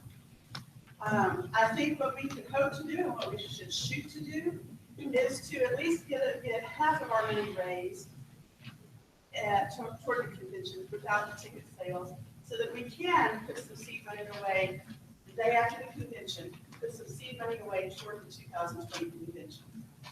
Are y'all with me so far? Yes? Yes. Yes. All right, so at this point, if we were to do that, let's look at the $35,000 budget. We've got $3,000 right now. If we want to put aside half of that for the convention, we have to come up with another $14,000 to be able to meet this budget and then have our ticket sales. and have enough to go toward the future convention. So that means we're gonna have a fundraiser of some sort. And I know that some of you don't, I know we've had a lot of discussions about fundraisers. I know that there's a lot of dissension and a lot of disagreement. Everybody has good justification for their position, and I respect that. But if we're gonna do a convention, we have to have some fun. I don't think anybody argues that. The last convention was pretty expensive, and in the end, we came out just a shade short. We were about $300 in the hole on that. I look at our convention committee, and I think that's not what they want to do this time. They want to be fiscally responsible and have a convention that at least pays for itself, and again, pays forward a little bit. So I think we need to rule out that $35,000. I think really the $30,000 budget is where we ought to shoot for, because that still is almost half of what we spent last time. But that means that we're at this point, we're going to have to come up with about $12,000. And so we need to think about how we're going to do that. At the moment, if we'll look onto the profit and loss statement at the second page, what we've netted so far this year, and this is over the course of 5 months, we've netted $3,900. At this point, we've met some of our annual expenditures, and we're sitting pretty much right on the money so far this year. And this is over the course of 5 months. And so I think we could live a little dangerously and maybe put aside that $3,900 and put that into the commission fund. That means that we're not building a big cushion for what may happen in the rest of this year. But our legislative session is over, some other more, and we can still spend what we budgeted. Yes, ma'am. Could you point out to me where you? Okay.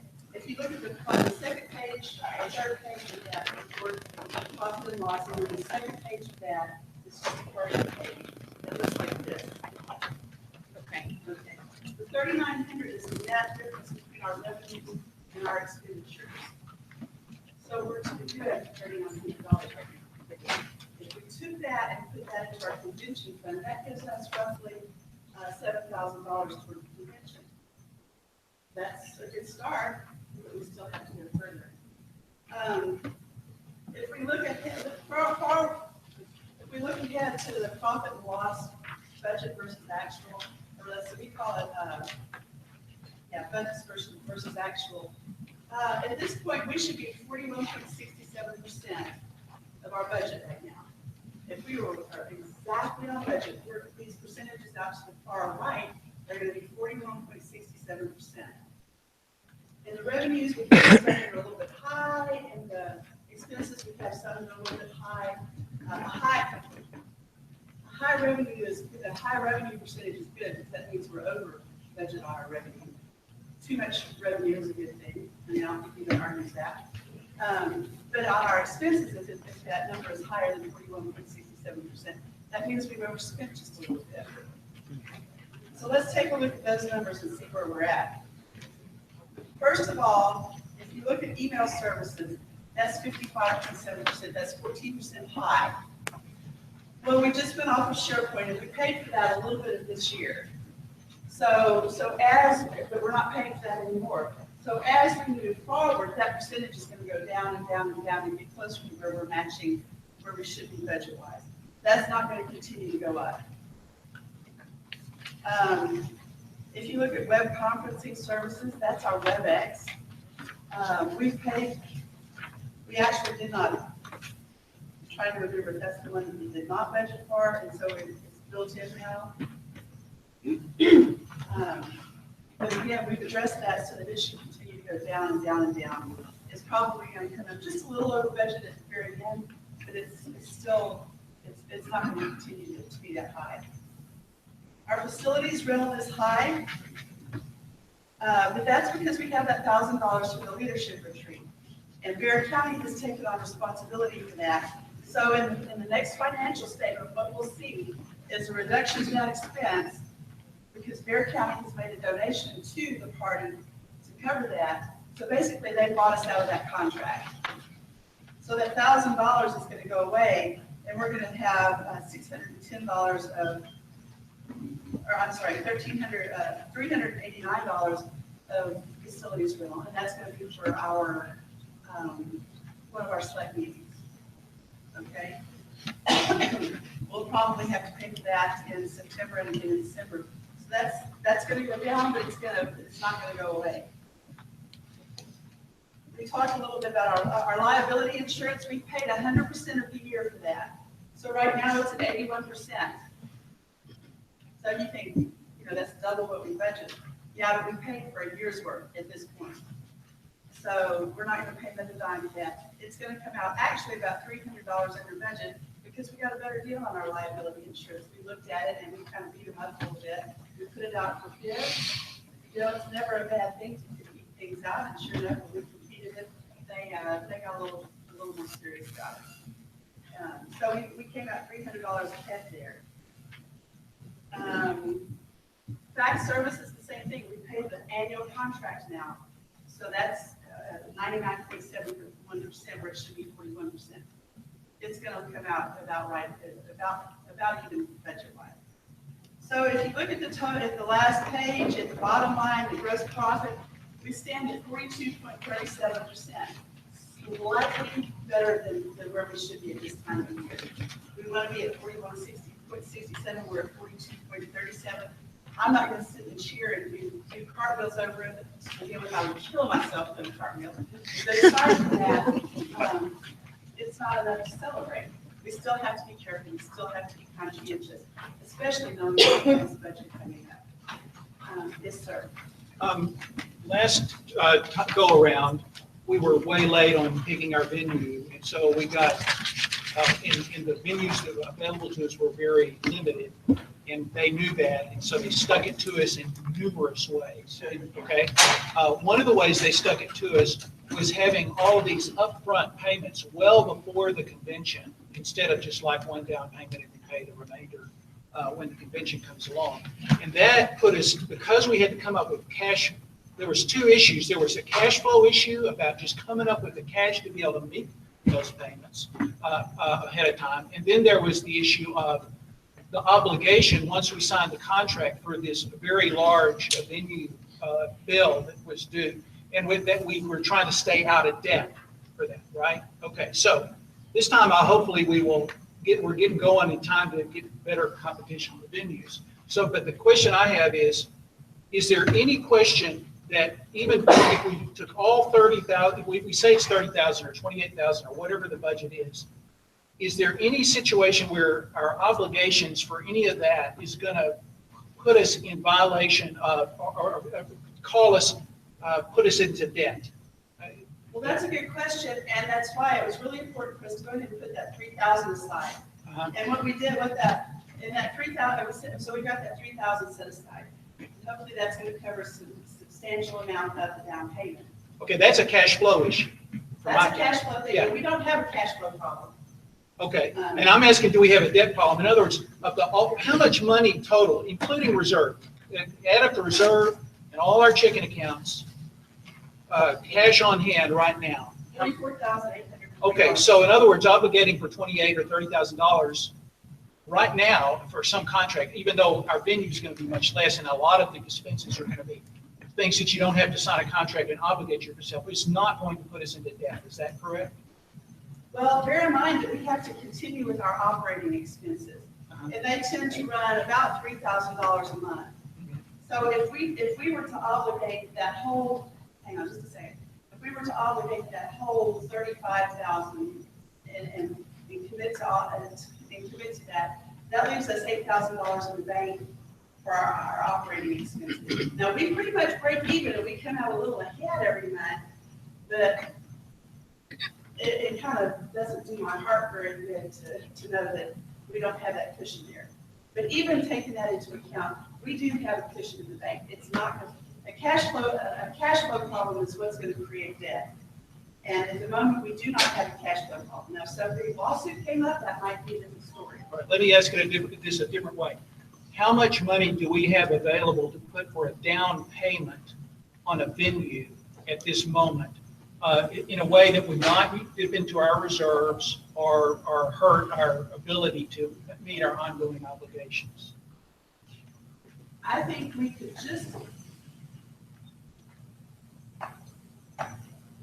if we take our current net income and add that to our $3,000, that's gonna give us about $7,000. I would feel comfortable with that plus step number 3, to put down a down payment. And that's $10,000. If we're talking about a budget for the whole thing of $30,000, that's surely almost pays for the venue. I've got the convention budget pulled up on the computer, but it's over there. What is your budget, Mark? Can you look at your budget and tell me what's your amount that you expect for the venue? For the venue, for the event hosting, for a $28,000 budget, which is the estimated preliminary projected budget, we're budgeting about half of the 28, 14,000 for the venue. Yeah. But for the deposits, so far, we haven't gotten to the point yet of requested deposits, but we'd probably be looking at about at least $1,000 to secure the venue, the dates. But we'll have other deposits signed. For other things besides the venue, yes. Which we haven't gotten that far yet, you know, in our planning. I think we're okay with the deposits that we need to, regardless of the budget level. Are we kind of good there? Yeah, that's what All I. right. First of all, thank you for taking the time to do this today. I know you already had the meeting last week. And there's a lot of detail here. I'm just going to ask you to put a few numbers for me. As long as it's an open book test. Some of them we've already discussed. I just want to make sure I have them highlighted. That's good. You're very kind of taking notes for me. First off, what's our current cash position? Our cash position, in total, including our reserve, is $44,800. Okay, what's our current monthly recurring revenue? Recurring revenue is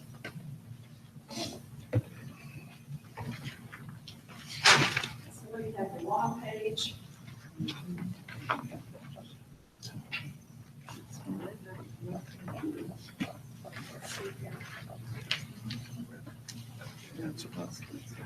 It's roughly $2,800. If you have there should be a landscape page that shows the revenue analysis. It's on there. This one, the last page. Oh, okay, the last page. Would you mind holding that up over your head to us? You make the font size.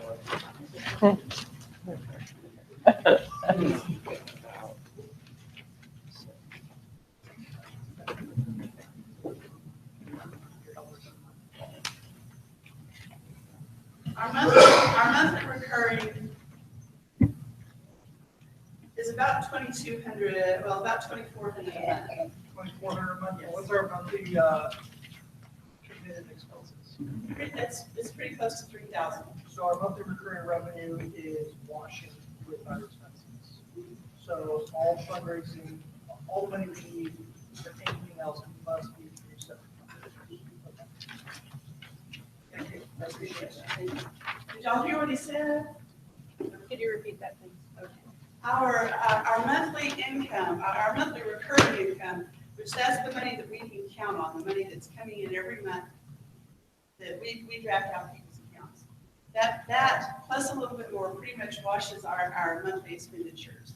So what we have coming in is what's paying for our expenditures.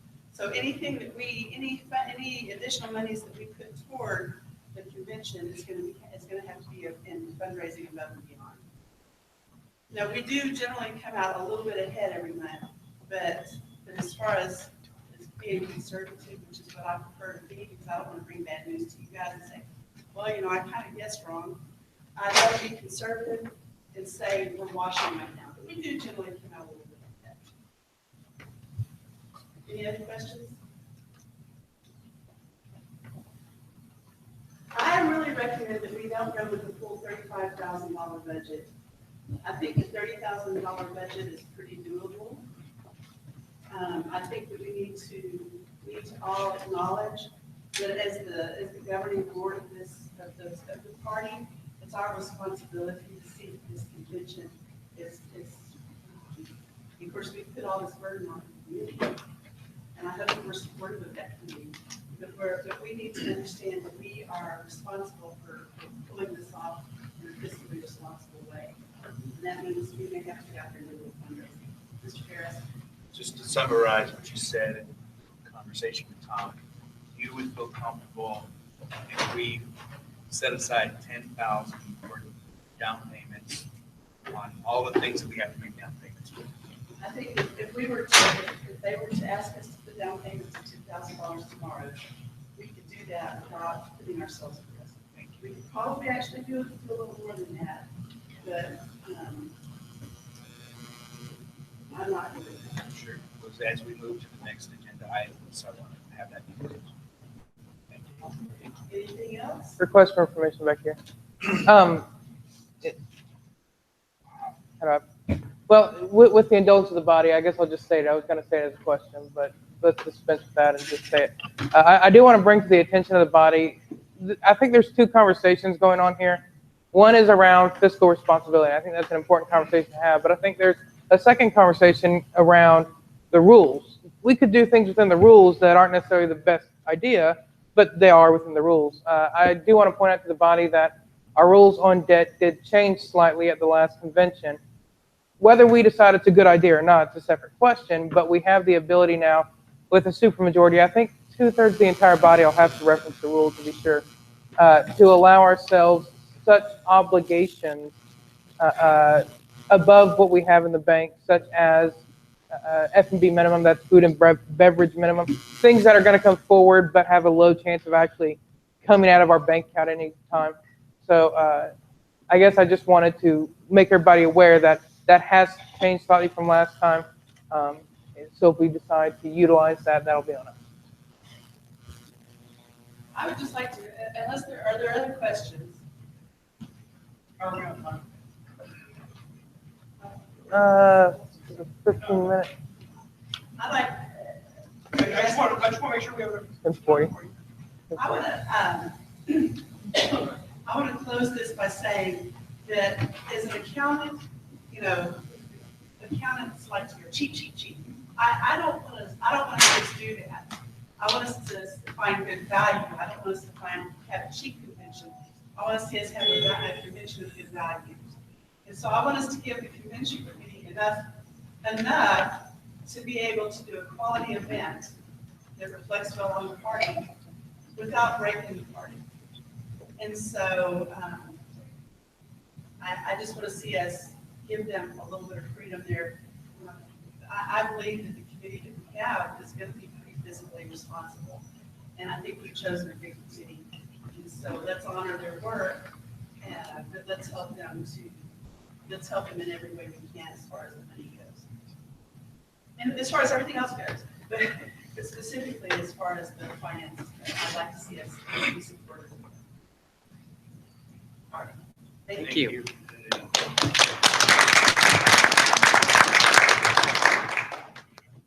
Next up, we have the convention committee report, recommended 30 minutes from Laura Valle. Are you prepared for your report? Yes.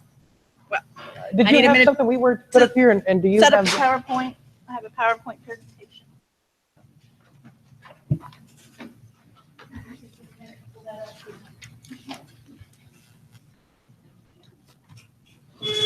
Oh, it may be short. There's a traffic jam outside, apparently. What I want to also point out that if you don't have a copy of the one page handout that I put out earlier, more readable. Since we're talking about numbers, it's a good transition from talking about numbers.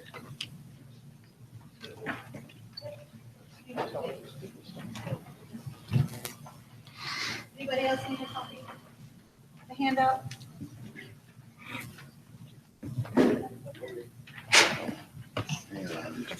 Actually, here. Yep.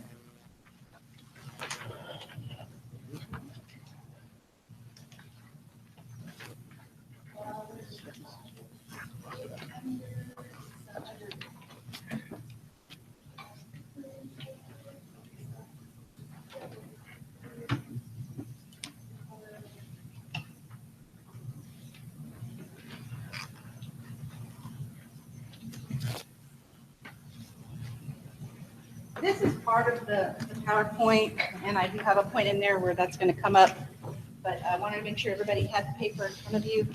It's gonna be impossible to read all.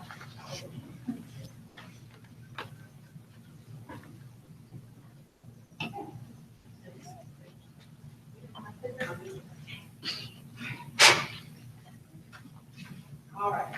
So first of all, the Convention Planning Committee was formed at our last meeting in March. So this opportunity to give you guys our first report. We were formed, there's 5 of us on the committee. And this is live. Everybody's there. John Spidey in the back. And Andy Glass. Willis and Amy Turner. There's 5 members of the committee. And 3 times so far. And one of the first things that we did was we had some key decisions that we thought needed to be made right away. Because, as you all know, when our convention is mandated by state law. So April 13th to the 15th. It'll start on Friday the 13th next year. April next year will be our convention weekend.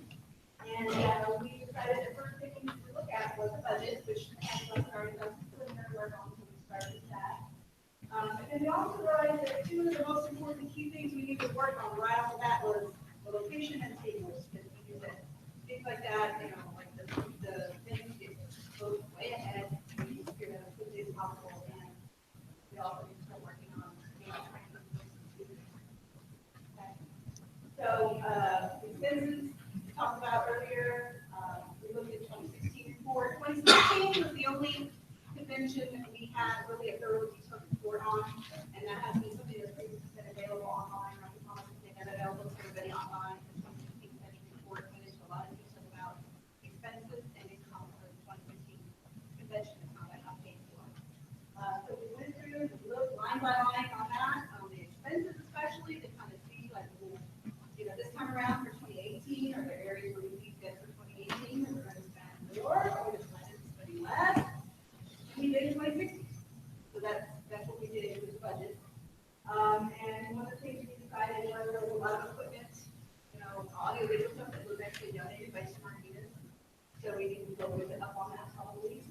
And then there's some good things like advertising promotion, registration material, but the biggest part of our expenditure, if you look at your handout that I gave you, whether you guys look at this, there's 2 columns. It's one of the on page. There's a left column that has 2015, and a right column for 2018, but projected. The income at the top and then the expenses below. So you can see, just for comparison, what did we spend in 2016 versus what we're looking at spending in 2018. The biggest part of 2016 was the event hosting. You know, it went up to over 36,000. So definitely, you know, we were all in agreement that we can spend way less than that on the food and beverage. And renting the hall wherever we went out in space. We need a big space for a big group. And then of course, we spent a lot of and paying for some of the travel expenses for some of our speakers. That's where the biggest part of our team comes from. We're going to probably be able to go down a lot on that in 2018. And then also the credit card fees and insurance, which are 2 things which we thought were kind of spent probably a little bit too much. Some of the finance fees are the point that Mr. Ross made earlier about it was kind of at last minute. They were kind of taking it to us on the insurance, for example, and then on the credit card fees. I talked to, I think approximately about that, and we were pretty sure we should do better on that and find a better service and take a large percentage on the credit card fees. So we ought to do better on that. So now on 2016, the majority of the money, $55,000 that was paying out for the income that paid for that convention, most of it came from 39,000 plus in ticket sales. So that's how we ended up, you know, we're just about breaking even. We raised a lot from the ticket sales. But there was a lot of chaos up and down. You know, ticket sales were up and down. There was a lot of fire sale things going on, and there was people making deals, and people that bought early that got good deals, they bought early, and people that got better deals.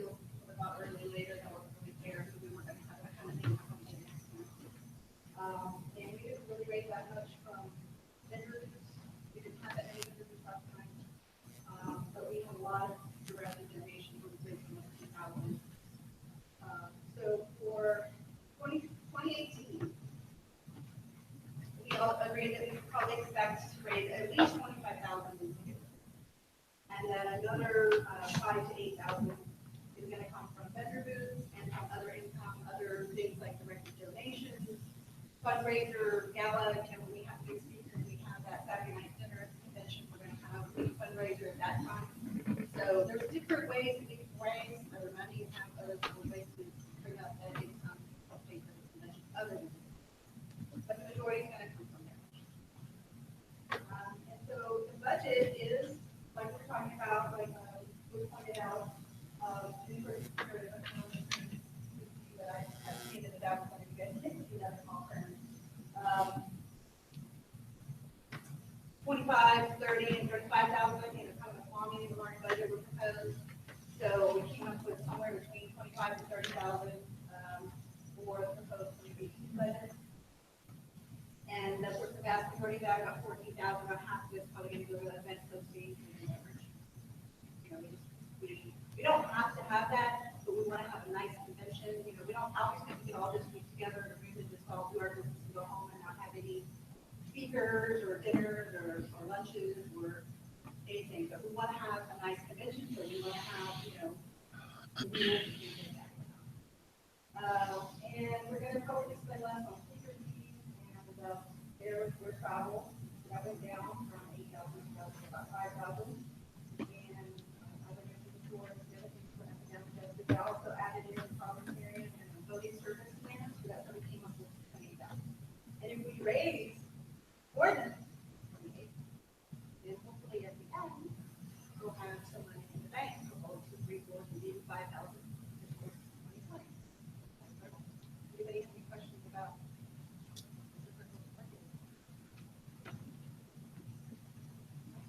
Laura, I have a question.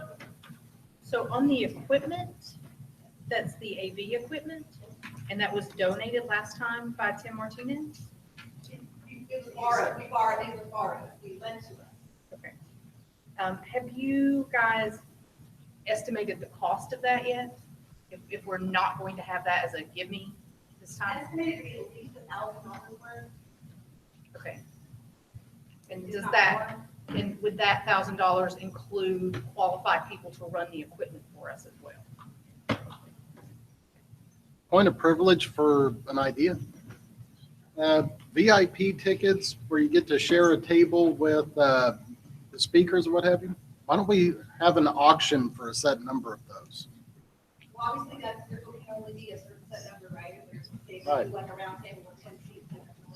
Yeah, auction those off a week before the general tickets go on sale. Last time we also had a VIP packages for the convention. And we plan on doing that again next time. Like a special 10, then VIP, then general. We're going to be working on the ticketing structure, and we'll be proposing that also in the future. So people have a little more on if you're interested in seeing what kind of, ticketing structure. If you have suggestions, we're going to start putting ideas out there on that. Okay. Did anybody have any questions about that? Is most of this revenue generated by the party itself, or is some of this coming from guests or people that may just drop by? Well, that's a good question. In the 2016 convention, the vast majority of the people that came to the convention were delegates from all over. So, I mean, Are we most of the assuming people that, that are coming, that are going to be fighting buying tickets are going to be delegates. are you going to be reducing some of the expenses?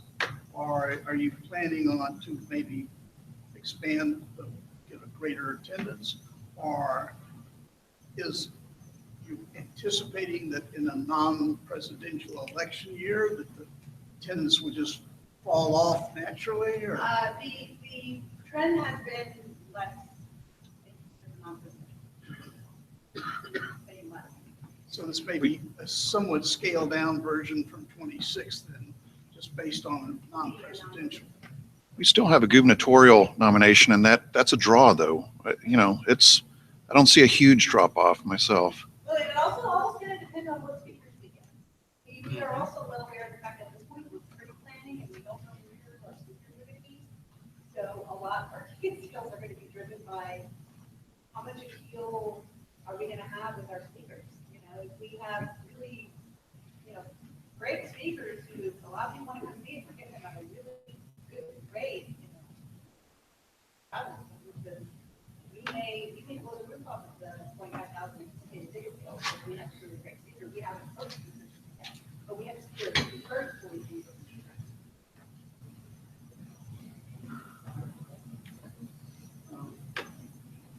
I know, but you sort of break up the registration materials a little bit, and mostly I'm concerned about the printing of the packets. The report for 2016, I said that the, so rounding it up to 1,500 would be it. That's estimated by $7,000. We're also told, though, a couple days ago, like a lot of people had a lot of stuff donated by her around that time, so we're going to want to try to recycle the reminders that were bought. And when that, but no, the 1,500 is not going to work down into item product.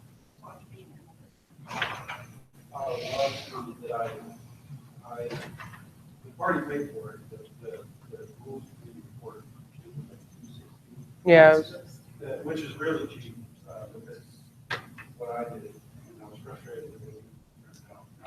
But, so it usually costs a lot more money to do that, just for the 4 hours. So we don't use the same kind of about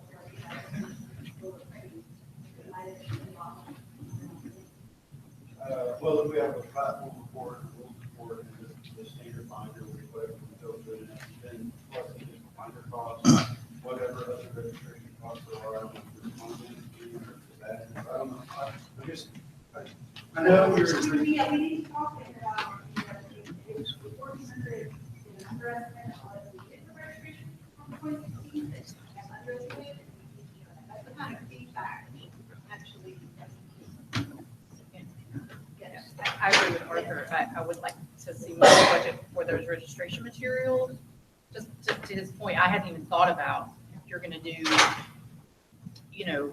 badges for the delegates, you're gonna do armbands for the event, like, yeah.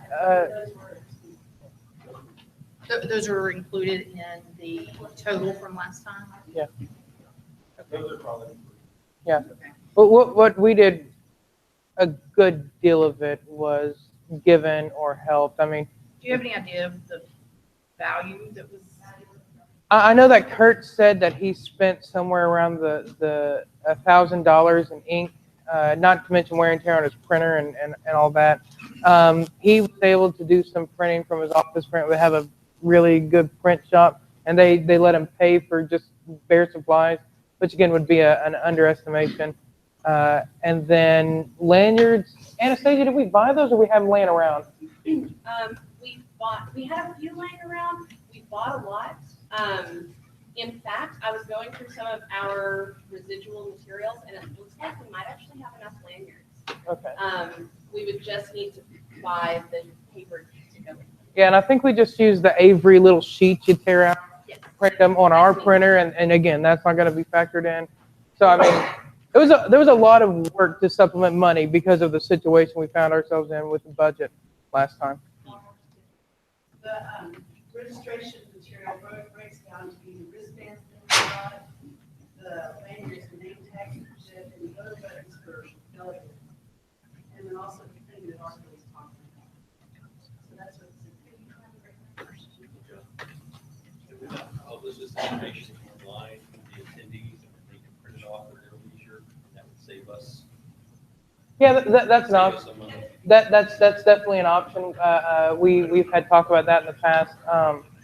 So it would just be a decision of this committee of how we want, and the convention committee of how we wanted to do it. towards the end of our, we had a PR meeting, they're being customers, including me, talking about things like that, and maybe for 2018, we had everything was electronic, so people were on top of all that. And it's like, I would really want to have a paper nice binder that, stands and creates a for all the delegates, and also nice binders that maybe I might some delegates all this, but on the same tree, if you don't want a binder, they could often say, I don't want a binder, and also the printed binders. That extra work would be a One of the things you can do with a binder that you're going to hand to every delegate is you can sell advertising. I know that we did that in 2014. I don't remember whether we did in 2016 or not. Yeah.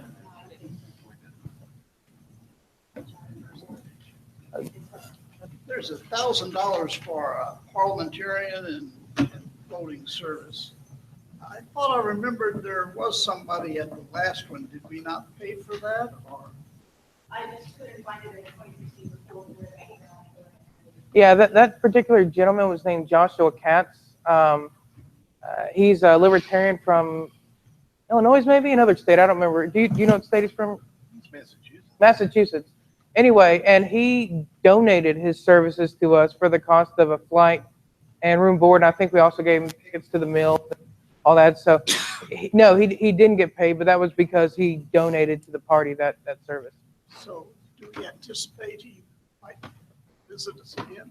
He may. There's also other candidates who may do that, but I guess I'm going to slip a little into my opinion off the facts here. I don't think it's responsible for us to count on that happening. I think we need to count on needing to hire one, and if we don't, that's great. We can recuperate that money.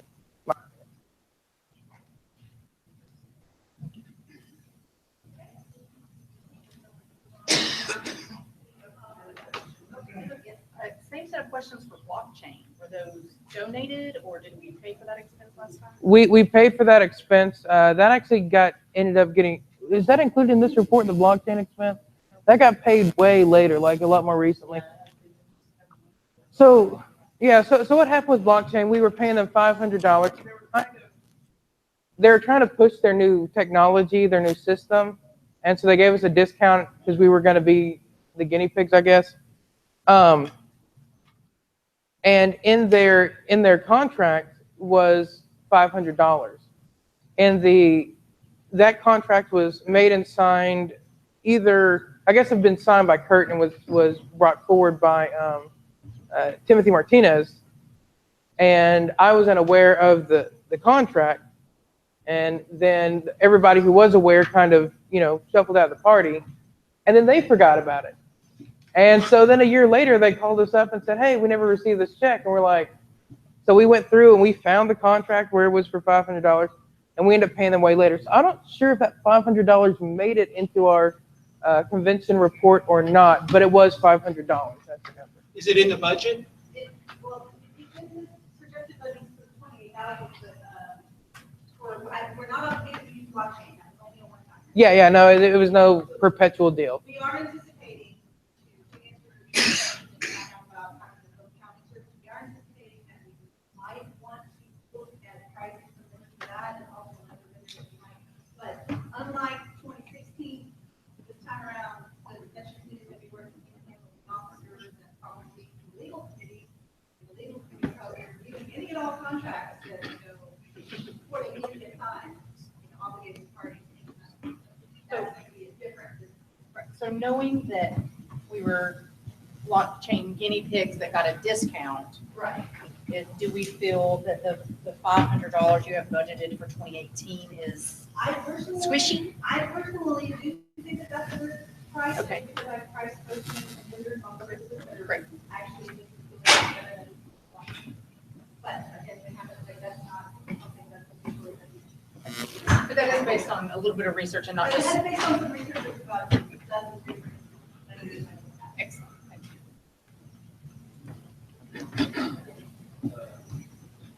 An option that we just recently talked about, we can still decide to have third-party code review or whatever you want to call it, or we, that's for both counties itself. We thought of the idea, we haven't heard about it, but of using Scantron, voting on Scantron, which would be much cheaper. But that doesn't exclude us also bringing in a third-party vote. Yeah.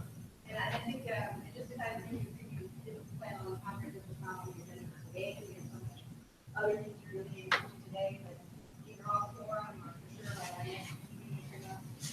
Stephen Haskett also was someone who raised his hand, I remember on the forum when I raised it up on the forum. I think he was the only one that answered me on the forum when I said, hey, does anybody want to look into this? So he also has looked at some of those with me. So we're going to talk to you, we haven't had the time yet, we're going to talk to our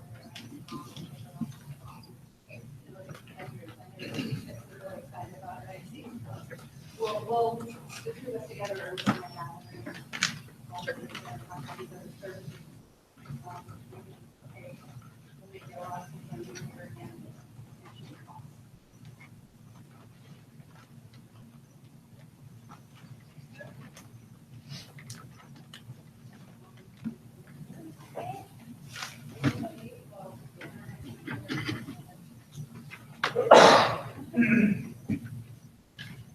So now we're going to come to a lot of the things that everybody, most of it is the beginning course, so we're going through deciding at one at a time, you know, a venue, and first of all, number one, it has to be our space needs, right?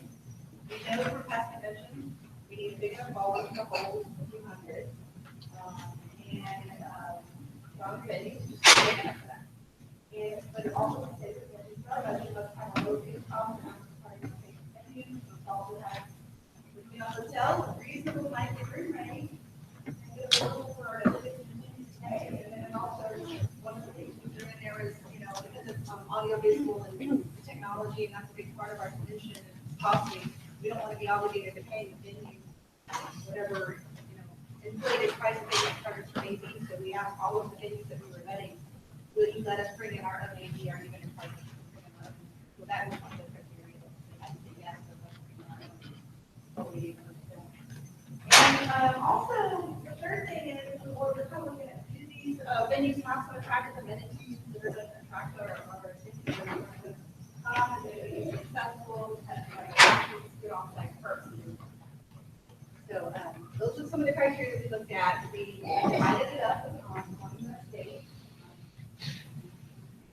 And first of all, we looked at Gold Coast Houston area, and there were several sites that were looked at by David Turner, because they're from that area, and they came up with one that came up with the best one out of all those sites. There is a handout that you guys have that's, if this was 4 columns. So I want you to kind of look at that now, where you can look at where it's broken down on the left column, discussing the being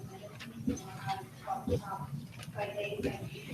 So the first one, site A, is Houston. The one in Houston that was looked at was the West Chase, which is in Southwest Houston. First thing to look at was cost. What's the average cost of lunch, for dinner? What's the food and beverage minimum we're going to want us to obligate to? What's the maximum room rate? What's the minimum room block that they want us to obligate ourselves to bring a bill? And we have to get free parking, and they have free Wi-Fi, and let us bring our own baby. Those are kind of like cost of the starter criteria. And so, and this charge is strict for all students. I will say, the one of the positive points I put up here about the United in Houston is that the area near highway near I-10 is easily accessible. As far as I know, but I still construction and things going on right there right now. There's plenty of meeting space. It's a 3-star hotel. It's our budget. $99 per night for me. It's a pretty good rate. For a night hotel, and we're talking all small campus. And there's 5 shooting ranges within 5 miles. I had no idea. And I think there's some additional things that Kathy had passed around that, I'll let you know. Oh, what is that now? Okay, thank you. And you can put the next picture. I have pictures. Okay, Harris County put together this supplement that's in addition to what the committee put together to show some of the amenities of this particular venue. Here we have no room obligation. We are under no obligation to have any room rented out. They have a block of 40 rooms for 2 nights. But that is up to the individual to book their room and to pay for it. No obligation to us. Your question, please. We have the run of the house. It is a venue that is, I call it a Goldilocks venue. It's not too small, it's not too large, it's just right. It will meet our needs. We are all together, we will see each other, we will work together, eat together, see each other in the halls. There will be no other group. There are a few other areas, rooms that someone might rent, and some of our group might want to rent them, say as a hospitality suite or a candidate or something like that. But other than that, we have the whole run of the house. I asked somebody to, the inquiry, I'm sorry. Not for you specifically, but just in general, what was the square footage of the main business room in San Antonio? I think you put that on your sheet, didn't you? What was the square footage of the San Antonio radio? That I do not know. I just saw it in the 26 report.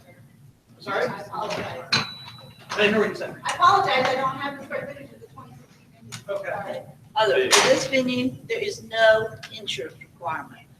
Here we have, the process is you have a request for a proposal, you have a proposal, and then you go to signing the actual contract. Sometimes the devil are in those details, so I always ask to see the contract that they're going to ask us to sign, see the boilerplate language that they're really not going to be able to negotiate on, because it comes down from corporate. I look at indemnity and insurance. There is no requirement on this facility that we have insurance. We do have insurance. I think we should have better insurance, but it's up to us. It's on us what we want to do. They're not imposing any insurance requirement. We have budgeted, I think, $800 for insurance. We can save that with this venue.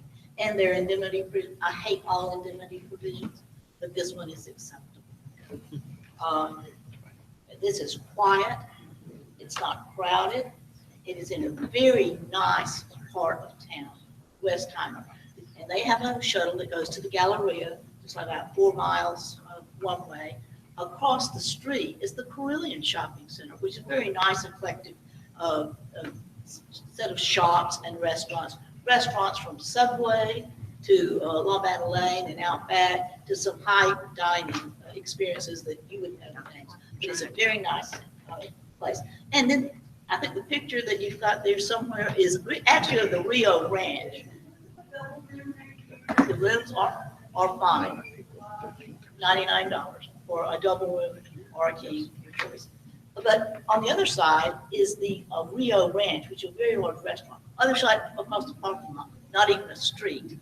And Rio Ranch has a venue inside the hotel. See, that's Rio Ranch, a big restaurant.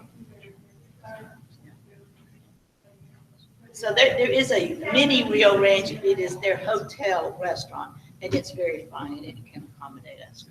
So we have this,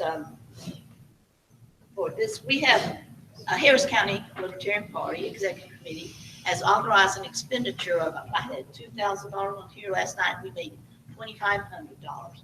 That if we are the host county, we will purchase the equipment needed to put on a state convention ourselves, loan it at no cost to the state party, not just for this convention, but for any event that you might want to have in Harris County. This came about because David Turner, with David Curry, is our secretary in HCLP, and he's a professional in this. He looked at the prices of equipment, all equipment, and he said, if you're going to rent it for 2 days, you might as well buy it.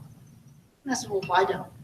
So we have over $10,000 in the bank. So this is not money we need to raise. This is money that we are going to use to purchase this, and we want it to be used for this convention. In addition, Harris County will sponsor and host the reception on Friday night and pay for the cost. In the proposal for this venue, they allocated $1,000. We have a $9,000 FFB. $1,000 of that was for the reception. So effectively, this will lower the FFB that the party is responsible for by $1,000. We have other things. We have a commitment of volunteers, 35 currently, and I'm making them sign something so that they will commit to be there to volunteer to help put on the convention, because we don't have any paid staff, and we need committed volunteers who are trained and will do this. But we have other things, like we have volunteers that will go to the Hobby Airport and put people on speakers and deliver them where they need to go. So those are the sort of things that I think will come in the Harris County. I want to do this separately, just on behalf of Harris County and not on behalf of the committee, the convention planning committee. So I think you had a question, Laura? Yeah, actually, I would like to ask if we can hold all the questions until after I presented all of the I would prefer not to do that. Mine's not a question. I mean, if you're going to allow Ms. Glass to speak, I would like to be able to ask Ms. Glass questions while she's speaking. asked, she was asked to give a report about, is she been admitted, if she's been abused, right? So at current, wait, and not have questioning back and forth, this is my report. I didn't have a question. I had an answer to a question that was asked. I didn't hear a question. The Norris Conference Center in San Antonio is 4,200 square feet. 4,200. 4,200 square feet. Meeting room or? Yeah, the biggest room there was 4,200 square feet, So, which is the one we had, the Red Oak. so now we're gonna go on and.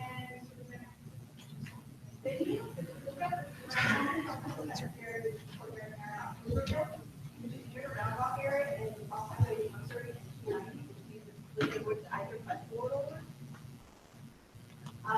and it's a small part of the number of rooms, also one of the things they are budgeted, they're 109, they're 109 and it's a brand new hotel, and it's just insurance. And it's one of those newer hotels where their emphasis is on meetings, so a lot of their square footage and space is devoted to an actual meeting space. Out of the three menus, it is sort of in between as far as the square footage of the main grand ballroom. It's about twice the size of what we had in 2016. I know the other one is about the same size, but this one's about double that, so 8,000. So it won't be nearly as close as we over there. And it also has 16 all over the floor. So they don't have the rating yet.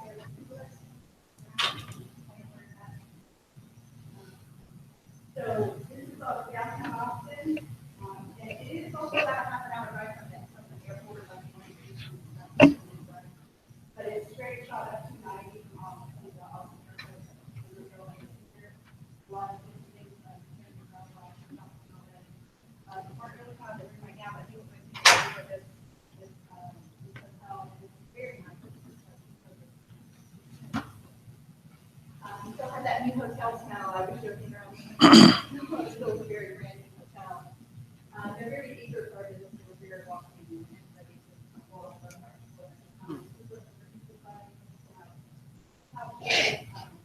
this is the vendor solution right here in the hall. This is the long area here in the restaurant. All of the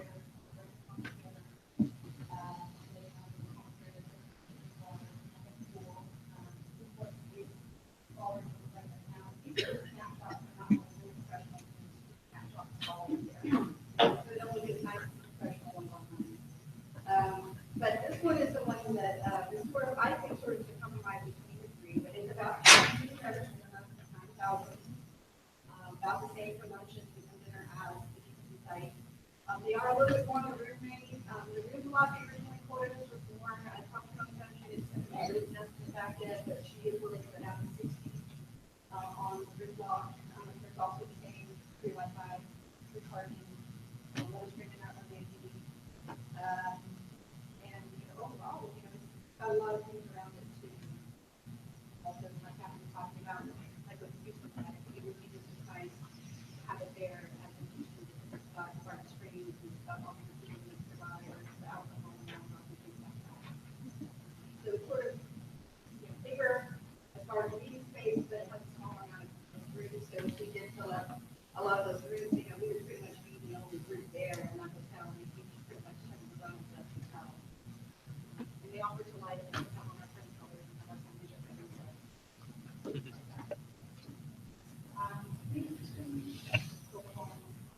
And the next one is Dallas Fort Worth, the Texas area. This is championed by Mr. John Spivey. And I think he went with somebody that's also in the Dallas area to go to this site. It's like David and Kathy, Mr. Spivey has been a negotiator extraordinaire. He's been squeezing them for 2 sessions. They didn't give us this and give us that. So they're right by the Dallas Fort Worth. It's about 2 miles of their free shuttle to the airport.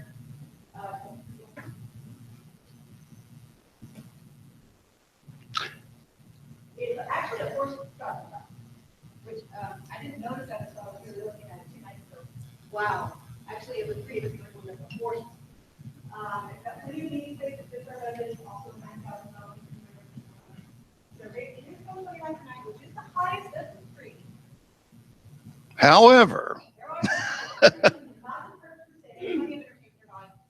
were some additional things that happened yesterday after a Thursday meeting that I'm going to turn up today. well, yeah, first of all, I think on the sheet that you have here, it's got a 40-room minimum requirement. They've lowered that to 30 with a 20% attrition rate. We have to get 24 rooms, which I think in this room right here, we'll rent 24 rooms. That's my guess here. I really don't think we're in any danger of not meeting our minimum 24 room requirement.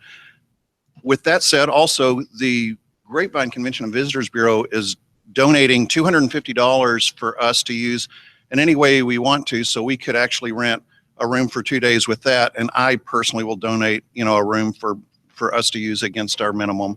So, the fact is we're going to hit our room minimum here.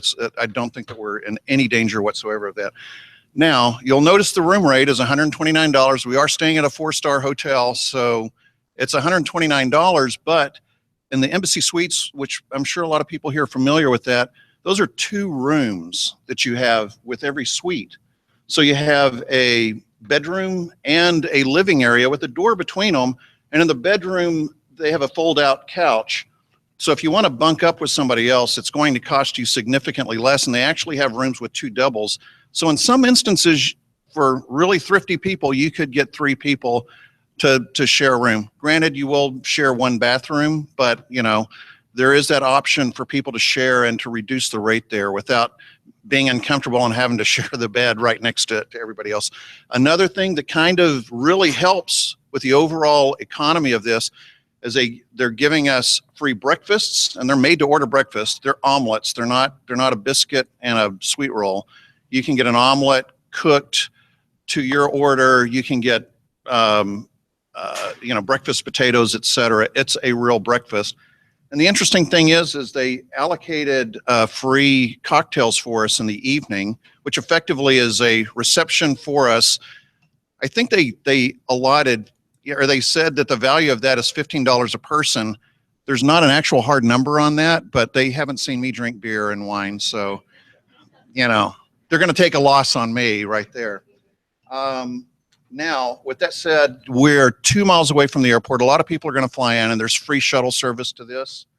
I will say, as far as the amenities, the nearby amenities go, my kids, when they would grouse if we ever had a staycation, I lived in Grapevine, I would tell them, guys, we live in the Orlando type place that Oklahoma people come to for their vacations. And that's Grapevine right there. It's got so many amenities, it's difficult to list them all, but the shopping's there. The dining is within walking distance. The cool thing is this thing is actually attached to a Bass Pro Shop. So, that's a super cool shopping experience if you like outdoor sports there. But the real cool thing is also attached to the hotel in that Bass Pro Shop is an indoor shooting range, which I envision us having, a fundraiser of some sort, a turkey shoot or some kind of, marksman contest to raise money as well. So, Anna, speaking of new hotel smell, there is a $13 million renovation that will be complete by the end of next month. So, and if you're unfamiliar with the type of hotel, it's the one with the big atrium in the middle. It's got a lot of places where we can socialize, not just meeting rooms, but we can socialize in a lot of great areas like this. The flow of the hotel is amazing.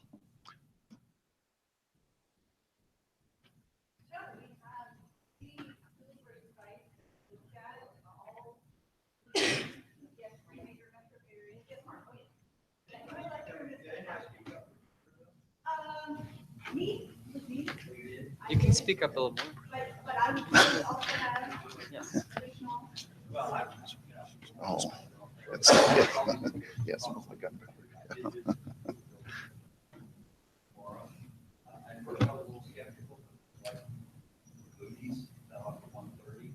It's actually quite easy to get to. It's actually quite easy to buy. We walked in and we were met by the general manager and sort of all the staff, and these was they don't go they seem very anxious for our business to be huge. Always they were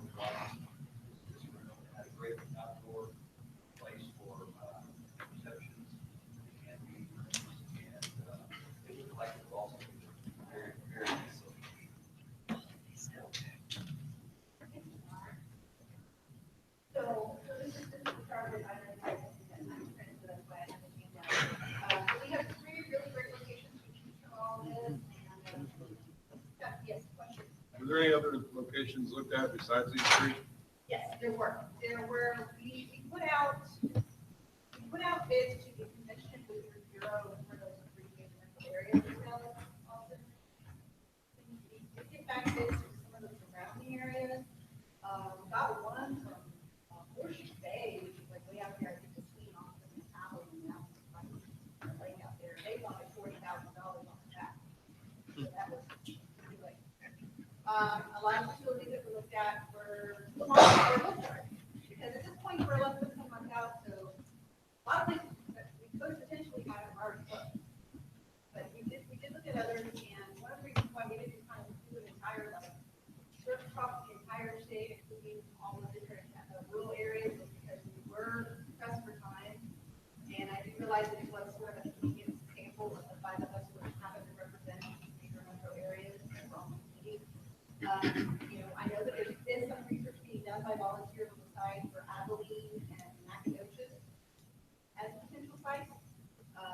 We haven't signed any contracts yet on any of these sites. Potential sites eventually researched and vetted and negotiated with them, recommending that you guys consider choosing from. However, that does not count possibly a rural site also particularly comprehensive to the bid. We, the convention committee, have not received anything in writing. We've heard talk, we haven't received anything in writing.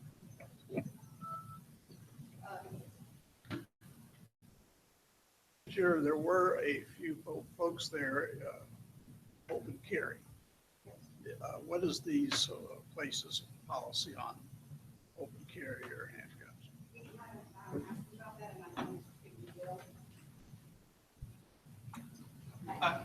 Yeah, I can answer the question. I've researched firearms policy for all 3 venues. All 3, unfortunately, have 30-07 signs up, okay? Which just prohibits open carry. Pflugerville has, in my opinion, the deal killer. It has a 30-06 sign which says concealed carry is not permitted on the premises, which means I cannot stay there illegally and have a gun even in my room. So that's, if you care about firearms, that's the facts. We did have some folks there last year that apparently did. Right. Carry.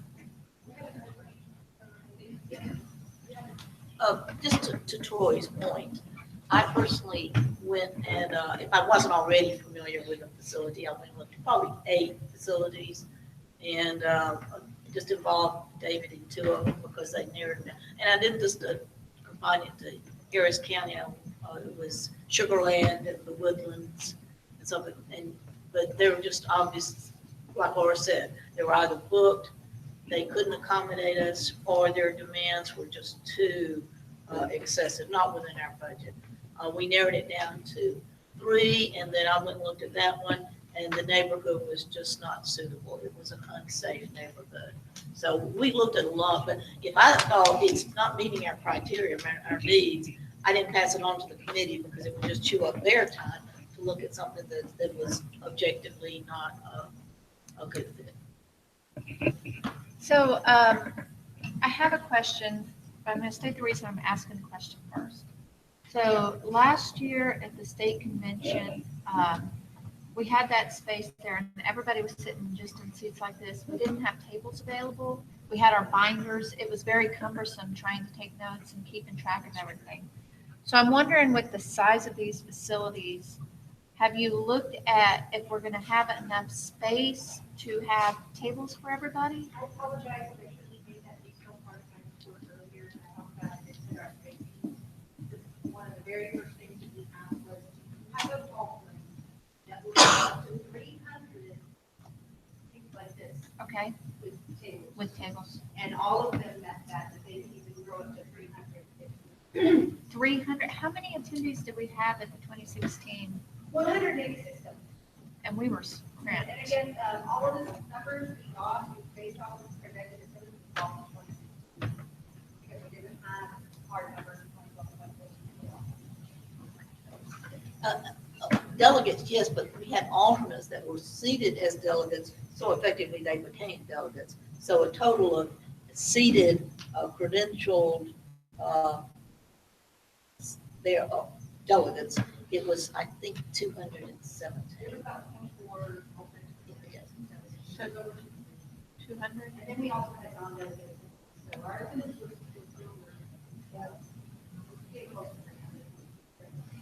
Without tables. So just to clarify, the Red Oak Ballroom in Norris was 4,200 square feet, and we barely had enough room without tables. And I would expect that tables would, at the very least, double our space requirement. So we want to make sure we select a place that has at least 8,000 square feet. At Norris, I mean, look at the layout, the delegates only used less than half of the space. Right. And you know what, guys, if we're gonna start getting into debate about pros and cons, I'd really rather disrespectfully ask the body to wait half the days about pros and cons of one or the other until we get to like an actual conclusion of choosing one facility over another. So we feel like, if you guys have any more questions for me, I'm gonna finish my report with the convention meeting and then. Any questions, clarification? Can you go over the room block and how that would work for each hotel? Specifically, if we do not meet our required minimum, what happens? Are they only going to give us 40 to 60 rooms at these rates? Is it only for the 2 days you can't come in early or stay a day? Like all of those details, please. As far as the room blocks go, they are for Friday and Saturday night, will be set aside for room blocks for us. Okay, and then when they have an attrition rate, what they need is that if we don't meet that, that's allowable, they will obligate us financially above that. So say like, if I can say, analysis, like 30 of the 20% attrition rate. as long as we run out of people, we're not going to be financially obligated.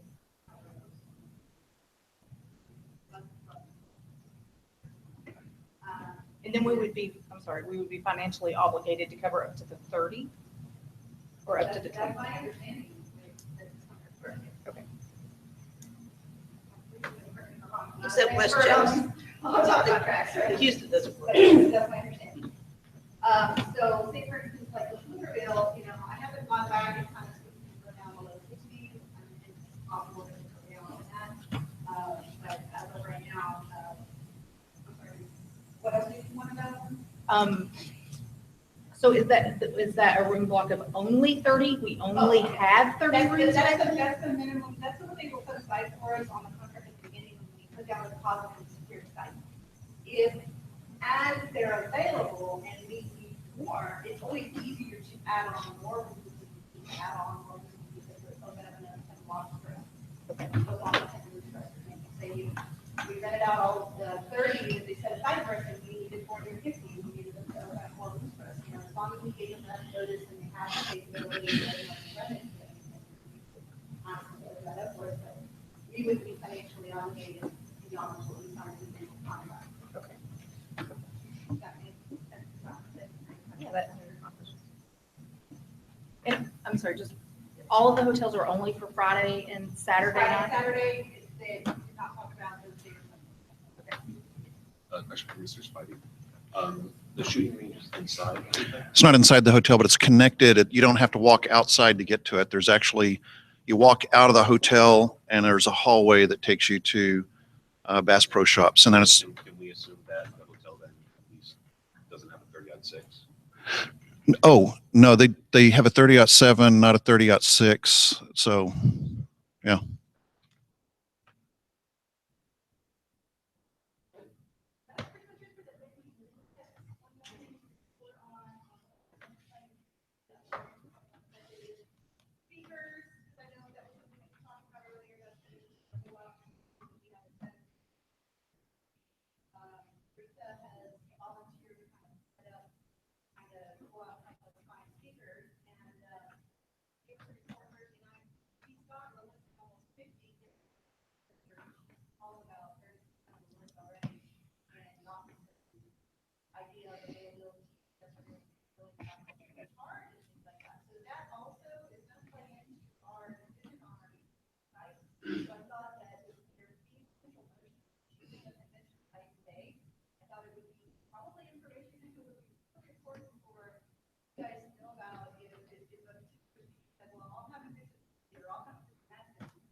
things have been talked about, so I just wanted to be sure to bring that to everyone's attention.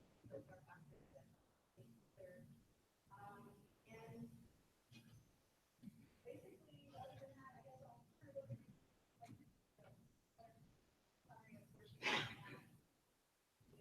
Yeah, we've got over 50 on the suggested list of speakers here, and I've reached out to, like she said, about a third of them. And what I'm getting back from the ones that I am reaching out to is that a few of them want to know where the venue is first before this is confirmed, because a lot of these people are in state, and it depends, are they going to drive there, can they stay in their house if it's close by, or are they going to need travel expenses and a hotel room? So it's a monetary consideration for these speakers.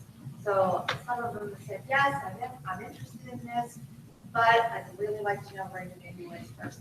And some of these speakers are being booked up already for next year. We already lost Larry Sharp. So I told them hopefully we're going to come to a decision on the venue soon, so we can move forward with considering some of these speakers. Larry Sharp already booked. Yeah, he got booked about a month before. Does anybody have any questions about speakers? Yeah. Would it be most helpful for selecting speakers for us to choose today the city and venue, or would even just the city be enough to really get people? Okay, thank you. And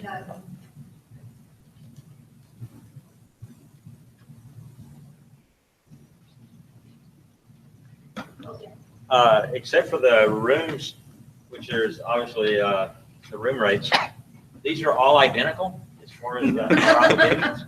Well, they're not identical. I mean, the smallest one is like the big one is the one that they own.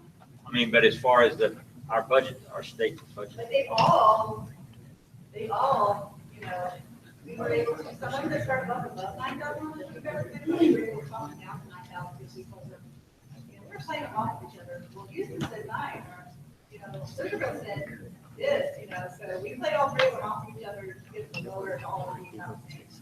Well, I will point out that with Harris County coming in and saying they're going to take up $1,000 and also paying for all the AV, the financials to the state party. Now, it's going to be a lot less in terms of the expenditures, given that And offer that's from not to Harris say County. that Dallas, I mean, I'm sure Harris County had to meet last night, but that's not to say that Dallas or Austin, Harris County, wouldn't also do the same thing. They just haven't, that hasn't been something that's been presented to their county committees as much as I know. But it's possible we might also get volunteer obligations or support something to the county as well. So that thank you for taking. Also, 361, want to clarify one more thing with everybody. Yes. Has had Glenn Beck, I'm Dave, got a studio in Irving, which is near Dallas, and has Glenn Beck responded back yet? I haven't gotten word back from his people, no. I did get word back. Well, I talked to our Paul's agent, he's $50,000. Also, yeah. That's good. Oh. Just I'm not Glenn Beck's straight, so I can actually ask. Okay. He's free, but I don't know. Like he's free, as in he doesn't charge a fee. I don't know about the schedule, but. And seriously, the hotel is on his route from his studio to his house, and I'm not kidding. He has to pass by the hotel. Just drop. Yeah. That's creepy that you know that, John. Well, I have to stay 500 yards away from him, Protest in the road. Just kind of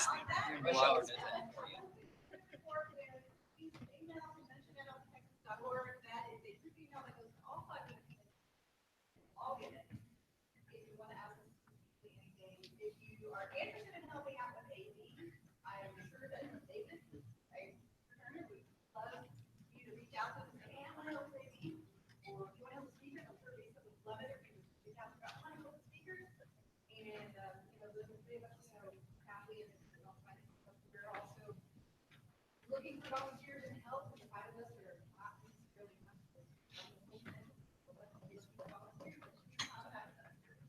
I have 3 hands all at once, so. Just one more thing to add. I know you guys don't know who's on my list, but if you have somebody in mind you think would be great and affordable for us, I'm rlist@lptexas.org, and then feel free to shoot these names. I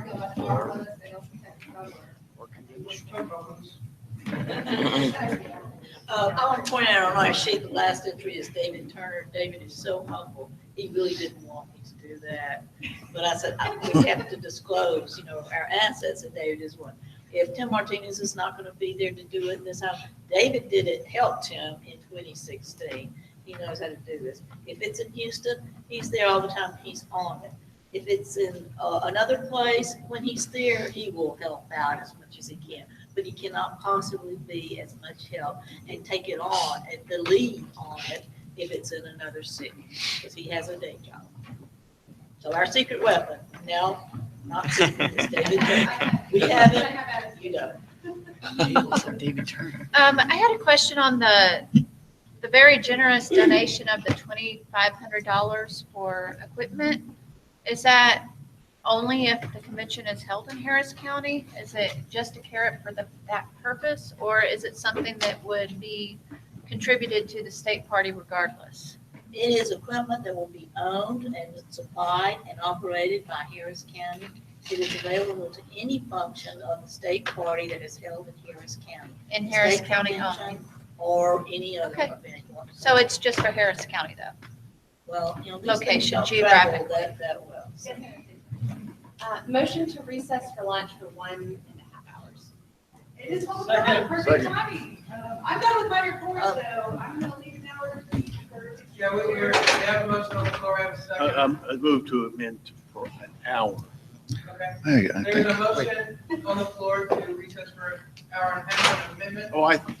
Sorry, I misunderstood. I thought you said half an hour. Okay. No, you said an hour and a half, forget it. I'll move to I'll make the same motion to amend to an hour.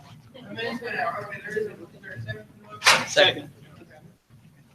All right, Discussion? yeah.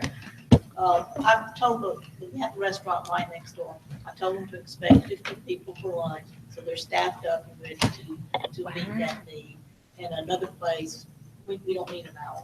We need to get back to our work. We don't need an hour. Anyone speak against? We've got our agenda set. We've got plenty of time to take a little bit of extra time at lunch and discuss the stuff that's been going on. So an hour and a half is not going to keep us from finishing our business today. I'd rather not be rushed. As shown by the last SLEC meeting, an hour was not enough time. So I'd like to keep it at an hour and a half. Is there anyone to speak for the amendment? But kind of convert. For the amendment? Would somebody who's local be willing to stand up and give us a quick rundown of the local restaurants? So we can kind of judge. Well, I was just exactly getting ready to do that exact thing. Across, I don't know what Kathy has already talked with. There's a Blue Baker right across the street. It's a sandwich shop. It's a local place. They're very, very good. There's a Mexican right across the street. Once again, a Mexican tortilla taco kind of place. A little more to the fast food versus the sandwich shop, but also very good. In this, whole strip, you're going to find anything you want all the way down. There's a McAllister's Deli a little further down. There's a local chicken wing place down this direction. If you go the other way, you hit an Asian place, a little Italian place, so up and down you'll find everything. But right across the street is that sandwich shop and the little taco place. Real convenient. Thank you. I would speak against the amendment. We've just been presented with a lot of information that we are expected to vote on when we come back from lunch.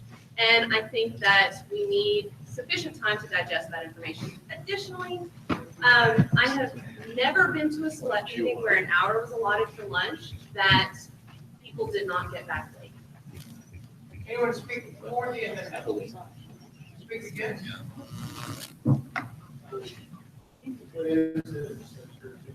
I would appreciate the extra time to ask questions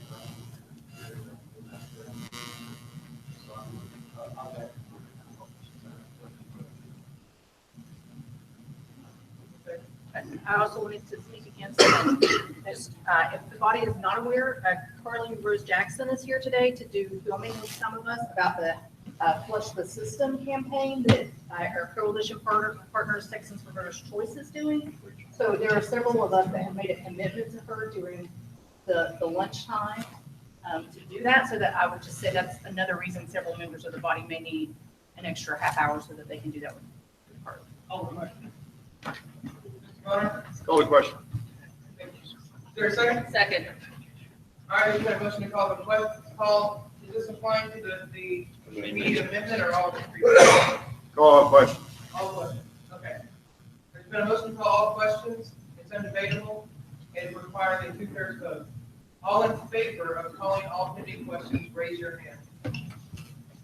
All opposed? That requires 2/3. All in favor of the amendment for 1 hour, that this will change what we're considering for 1 hour, raise your hand. All opposed? That motion fails. All in favor of adopting the hour-and-a-half recess, raise your hand. All opposed? That passes. We are recessed for an hour and a half. We will come back at 1:30. And I will be back after, we are actually having our local county meeting today. If anybody wanted to go down to the barbecue place with me, it's a little further drive, probably not as convenient. I'm actually going to take to our treasurer the donations that are already in that bucket. So if the money vanishes, don't, be too suspicious about it. But I'll be back. If anybody wants to make any additional donations after lunch, that'll be much appreciated. Thank you very much. No, we meet further down the road. We meet